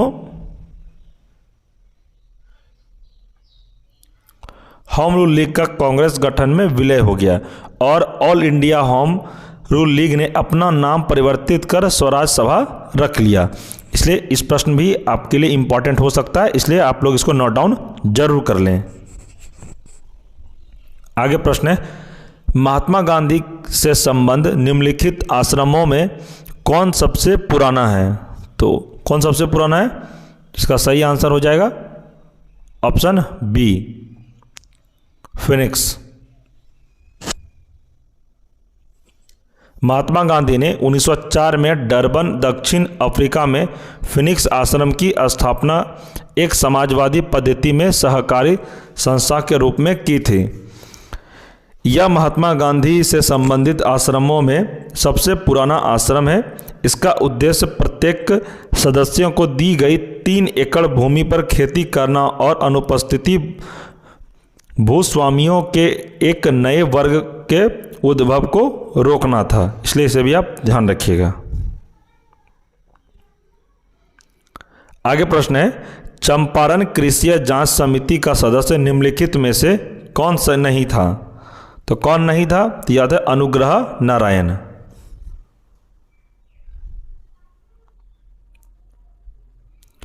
उन्नीस 1917 में महात्मा गांधी ने चंपारण पहुंचकर किसानों की स्थिति की विस्तृत जांच की। 1917 में गठित चंपारण कृषि जांच समिति के अध्यक्ष FG सलाई थे। DJ read Mahatma Gandhi, LC आदमी, राजा हरिहर प्रसाद, नारायण सिंह और G रैनी इसके सदस्य थे तथा MEL टेन्नर सचिव थे। राजा हरिहर प्रसाद के खराब स्वास्थ्य के कारण उनके स्थान पर महाराजा कृत्यानंद सिंह को इसका सदस्य बनाया गया। आगे प्रश्न है, स्वामी सहजानंद निम्न में से किससे संबंधित हैं? तो यह संबंधित है बिहार में किसान आंदोलन से। तो प्रश्न ये भी आप लोग नोट डाउन कर लें, क्योंकि BPSC का जो एग्ज़ाम है उसमें बिहार से रिलेटेड आपको 3 से 4 प्रश्न देखने को मिलेगा और यह प्रश्न भी बिहार से रिलेटेड ही है। तो यह प्रश्न आपके लिए इम्पॉर्टेंट तैयारी 4 में हो सकता है। किसी भी क्लास के लिए यह प्रश्न को पूछा जा सकता है, इसलिए आप लोग नोट डाउन जरूर कर लें।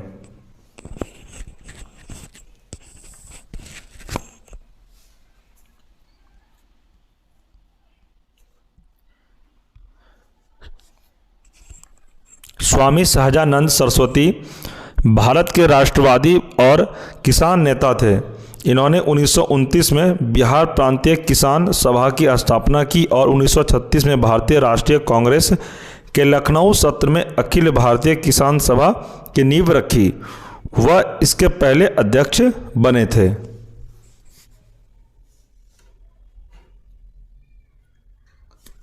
आगे प्रश्न है, 1920 में आयोजित all India trade union Congress के उद्घाटन सत्र की अध्यक्षता किसने की थी? यह अध्यक्षता किसने की थी? यह किए थे लाला लाजपत राय ने।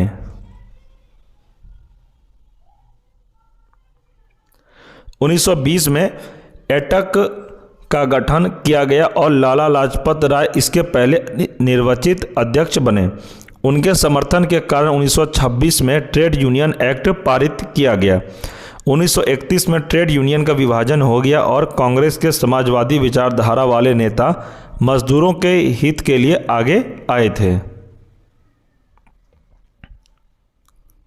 आगे प्रश्न है, जलियांवाला बाग नरसंहार किस गांधीवादी सत्याग्रह के संबंध में हुआ? तो यह हुआ था रॉलेट एक्ट सत्याग्रह। 13 अप्रैल 1919 को जलियांवाला बाग में आयोजित एक शांतिपूर्ण बैठक में शामिल लोगों पर ब्रिगेडियर जनरल रेगिनाल्ड डायर ने गोली चलाने का आदेश दिया था, जिसमें हजारों निहत्थे पुरुष, महिलाएं और बच्चे मारे गए थे। ये लोग रॉलेट एक्ट 1919 का शांतिपूर्ण विरोध कर रहे थे। रॉलेट अधिनियम ने सरकार को राजनीतिक गतिविधियों को दबाने के लिए अधिकार प्रदान किए थे और 2 साल तक बिना किसी मुकदमे के राजनीतिक कैदियों को हिरासत में रखने की अनुमति थी। इसी को रॉलेट एक्ट कहा गया था। यही वजह था कि रॉलेट एक्ट का विरोध हुआ था। इस एक्ट में यह कहा गया था, अगर आपको किसी भी ब्रिटिश अधिकारी पर आपके ऊपर अगर शक हो जाएगा कि यह गुनहगार है तो आपको अरेस्ट करके जेल में डाल दिया जाता था और 2 साल तक बिना किसी मुकदमे के राजनीतिक कैदियों को हिरासत में रखने का अनुमति भी था। यानी कि कहते हैं ना फ्रेंड्स कि आपको अरेस्ट भी आपको कर लिया जाएगा, आपको आपका गुनाह भी नहीं बताया जाएगा और 2 साल तक आपको जेल में रखा जाएगा। इसी का गांधी जी ने भी इसको रॉलेट एक्ट को काला कानून कहा था।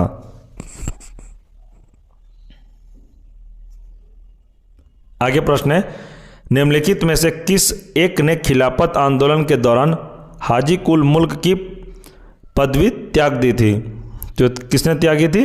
इसका सही आंसर है ऑप्शन डी, हकीम अजमल खान ने।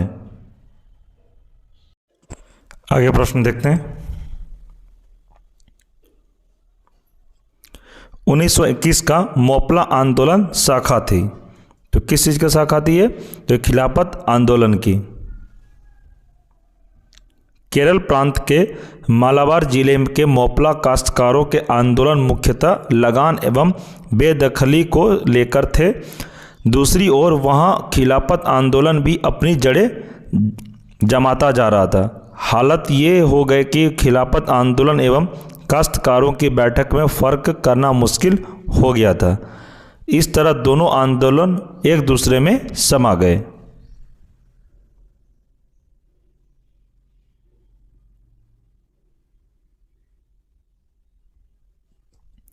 आगे प्रश्न है, निम्नलिखित में से किसने असहयोग आंदोलन को समर्थन दिया परंतु इसके परिणाम नहीं देख सके? तो ये कौन थे? तो यह थे बाल गंगाधर तिलक। बाल गंगाधर तिलक ने असहयोग आंदोलन को समर्थन दिया परंतु इस आंदोलन के पहले दिन 1 अगस्त 1920 को ही उनकी मृत्यु हो जाने के कारण वह इसका परिणाम नहीं देख सके थे।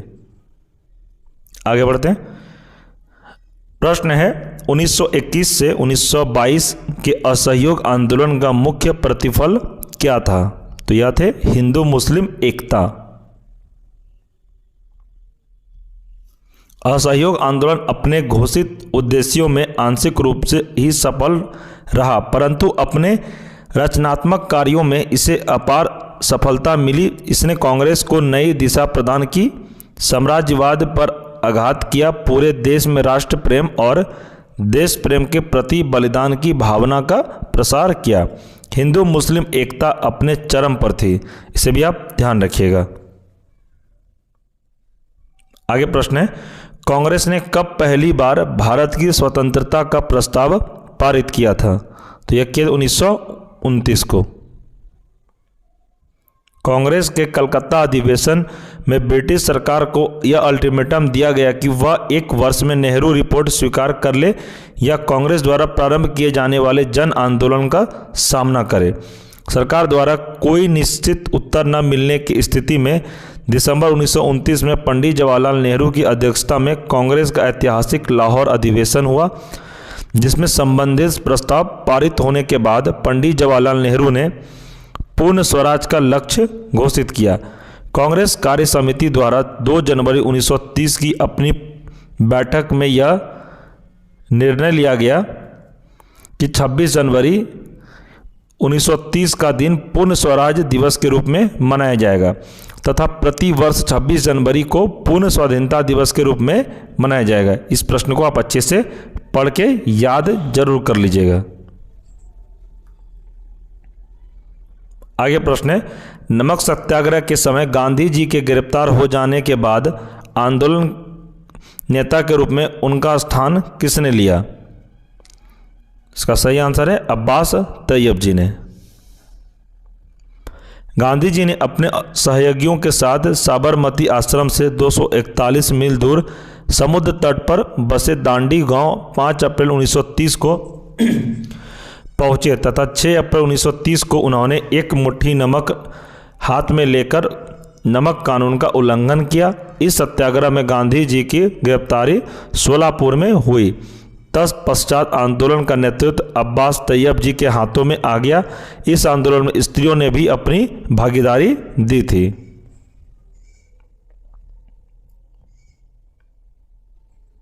आगे प्रश्न है, निम्नलिखित गोलमेज सम्मेलनों में से किसका प्रतिनिधित्व भारतीय राष्ट्रीय कांग्रेस ने किया था?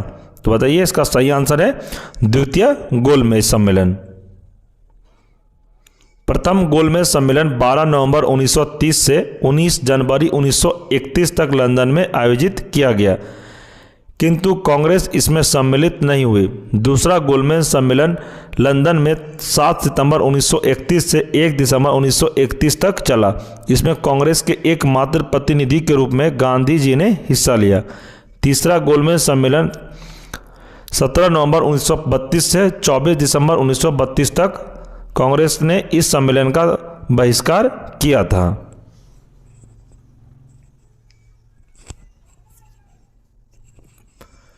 आगे प्रश्न है, निम्नलिखित में से किसने मोहम्मद अली जिन्ना को हिंदू मुस्लिम एकता का दूत कहा था? तो यह कहा था सरोजनी नायडू ने। 1919 में जिन्ना के राष्ट्रवादी विचारों तथा मुस्लिम लीग एवं कांग्रेस के मध्य समझौता कराने में मोहम्मद अली जिन्ना की महत्वपूर्ण भूमिका के कारण सरोजनी ने उन्हें हिंदू मुस्लिम एकता का दूत कहा था।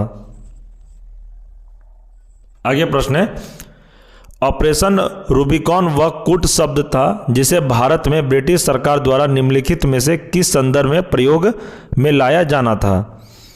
इसका आंसर है जेल में गांधी का आमरण अनशन। आगा खान पैलेस में कैद के समय महात्मा गांधी के स्वास्थ्य में आमरण अनशन के कारण तेजी से गिरावट आ रही थी। चिकित्सकों के परामर्श पर भारत में ब्रिटिश सरकार द्वारा विचार किया गया कि यदि गांधी जी मर जाते हैं तो बंबई सरकार प्रांतीय सरकारों के पास रूबिकॉन कूट शब्द भेज देगी। आगे है, सांप्रदायिक अवार्ड एवं पूना पैक्ट में क्रमशः दलित वर्ग के लिए कितनी सीटें दी गई? तो ये सीट दी गई थी क्रमशः 71 व 147। सांप्रदायिक अवार्ड के प्रांतीय विधानमंडलों में दलित के लिए सुरक्षित सीटों की संख्या 71 थी, जिसे पूना पैक्ट में बढ़ाकर 147 कर दिया गया।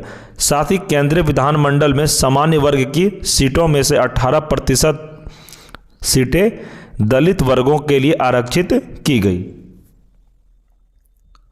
आगे है, भारतवर्ष के विभाजन के समय ब्रिटिश भारत के निम्नलिखित में से किस एक प्रांत ने एक संयुक्त एवं स्वतंत्र अस्तित्व के लिए योजना सामने रखी?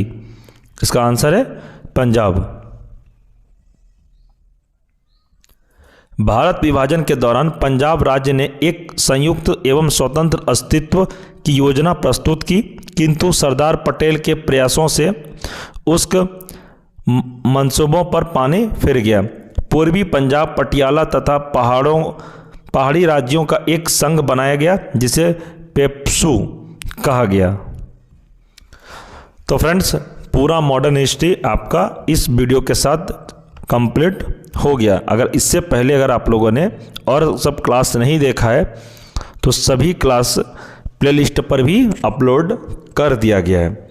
और फ्रेंड्स, स्वतंत्रता आंदोलन एक ऐसा सब चैप्टर है मॉडर्न हिस्ट्री में, यहाँ से आपको कम से कम एग्ज़ाम में एक वीडियोस में आपको गारंटी के साथ कह रहा हूँ फ्रेंड्स, 12 से 13 प्रश्न एग्ज़ाम में देखने को आपको ज़रूर मिलेगा। इस बात का आप ध्यान रखिएगा। और फ्रेंड्स, अगर आप लोगों ने अभी तक TRE 3 का एग्ज़ाम दे चुका है तो उन लोगों को पक्का ये बात लगा होगा, और प्रश्न जब आप पढ़ रहे होंगे, जब मैं क्लास करवा रहा था आपको पता होगा यही सब प्रश्न TRE 3 तक में पूछा गया था।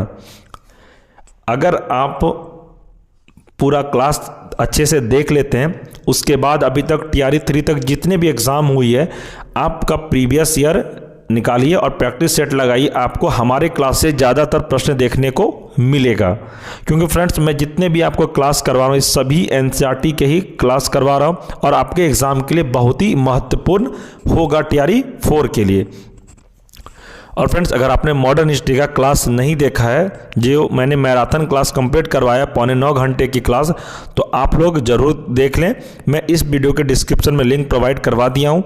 लिंक में क्लिक करके आप लोग मॉडर्न हिस्ट्री एक वीडियो में पूरा कंप्लीट कर लीजिए। उसके बाद आपको कहीं और भी थ्योरी क्लास करने का ज़रूरत नहीं पड़ेगा। उस वीडियो में पूरा थ्योरी के साथ आपको कंप्लीट करवा दिया है मॉडर्न हिस्ट्री, जिससे आपको एग्ज़ाम में किसी भी तरह का प्रॉब्लम नहीं होगा। तो फ्रेंड्स, अगर आपको किसी भी तरह का प्रॉब्लम हो या कमेंट सेक्शन में कुछ प्रश्न पूछना हो तो आप कमेंट में अपना प्रश्न को जरूर रखें। आप हमें टेलीग्राम पर भी मैसेज कर सकते हैं, मैं आपको टेलीग्राम पर भी रिप्लाई ज़रूर दूंगा। आपको कोई भी डाउट हो एग्ज़ाम से रिलेटेड यानी कि TRE 4 से रिलेटेड या किसी सब्जेक्ट से रिलेटेड, आपको किस सब्जेक्ट का क्लास चाहिए, आप किस क्लास का तैयारी कर रहे हैं, आप ज़रूर कमेंट में बताएं। और आपको कौन सा सब्जेक्ट का तैयारी करना है वो भी आप कमेंट करिए कि सर मुझे इस सब्जेक्ट का क्लास चाहिए। जिसका ज़्यादा कमेंट होगा मैं उस क्लास का सब्जेक्ट शुरू कर दूंगा। और फ्रेंड्स, अगर आप हमसे डायरेक्ट बात करना चाहते हैं कि किसी का मन हो कि नहीं सर से मुझे बात करना है फ़ोन पर, या आप हमें व्हाट्सएप पे भी मैसेज कर सकते हैं। मैं अपना बहुत को कॉन्टैक्ट नंबर मैं दे चुका हूँ और इस वीडियो में मैं अपना कॉन्टैक्ट नंबर दे देता हूँ। को किसी भी तरह का प्रॉब्लम हो आप हमसे डायरेक्ट जुड़कर बात कर सकते हैं। नंबर नोट डाउन करिए 9709427320। फिर से मैं कहता हूँ 9709427320। यह नंबर को आप सेव कर लीजिए फ्रेंड्स। आपको किसी भी तरह का डाउट हो एग्जाम से रिलेटेड यानी कि TRE 4 से रिलेटेड, आप हमसे डायरेक्ट बात भी कर सकते हैं। और फ्रेंड्स, आप अच्छे से तैयारी करिए और अपना एक सीट को जरूर बुक TRE 4 में कर लीजिए, क्योंकि TRE 5 नहीं आएगा। आप लोग TRE 5 के भरोसे बिल्कुल भी ना रहे। और जो न्यू सीटेट दिए हैं टेंशन मत लीजिए फ्रेंड्स, आप लोग को भी TRE 4 में मौका जरूर मिलेगा न्यू सीटेट वाले को। तो फ्रेंड्स, इस चैनल पर पॉलिटी का क्लास भी हो रहा है और बायोलॉजी का क्लास मैंने कंप्लीट करा दिया है। साइंस में ज्योग्राफी का भी क्लास हो रहा है फ्रेंड्स। इसमें NCERT बेस्ड आप लोग प्लेलिस्ट चेक करके सभी सब्जेक्ट का क्लास चैप्टर वाइज जरूर कर सकते हैं। आपको इसके बाहर एक भी प्रश्न फिर नहीं जाएगा। आपको और भी किसी का क्लास करने का जरूरत भी नहीं पड़ेगा। और भी चैनल पे बहुत लोग पढ़ा रहे हैं, लेकिन वो सब नहीं पढ़ा रहे हैं जो कि इम्पॉर्टेंट हो TRE 4 के लिए। मैं उतना ही आपको कंटेंट प्रोवाइड करवा रहा हूँ जितना आपके लिए ज़रूरत है। एक्स्ट्रा मैं बिल्कुल नहीं पढ़ा रहा, ये आप कंफर्म रहिएगा। जो इम्पॉर्टेंट है मैंने सारा TRE 3 तक प्रीवियस ईयर एनालिसिस करने के बाद ही मैं आपको क्लास करवाता हूँ। ये बात आप ध्यान रखिएगा। मैं फालतू क्लास एक भी नहीं करवाता, ना फालतू प्रश्न आपको करवा रहा हूँ। ये भी आप अच्छे से ध्यान रखिएगा। तो फ्रेंड्स, ठीक है, मिलते हैं हम लोग नेक्स्ट वीडियो में। आप लोग अगर इस क्लास का आपको PDF नोट्स चाहिए तो टेलीग्राम ग्रुप में आप जरूर ज्वाइन करें। टेलीग्राम ग्रुप का लिंक मैं इस वीडियो के डिस्क्रिप्शन में प्रोवाइड करवा दिया हूं। टेलीग्राम लिंक पर क्लिक करके आप ग्रुप को जरूर ज्वाइन कर लें। ग्रुप ज्वाइन करने में इसलिए कहता हूं सभी से, क्योंकि वहां पे आपको क्लास का PDF नोट्स और TRE 4 से रिलेटेड जितने भी स्टडी मटेरियल होंगे सभी को ग्रुप में यानी कि टेलीग्राम ग्रुप में ही सेंड किया जाएगा। तो आप लोग ग्रुप को जरूर ज्वाइन करें। तो फ्रेंड्स, मिलते हैं हम लोग नेक्स्ट वीडियो में। तब तक के लिए जय हिंद, जय भारत।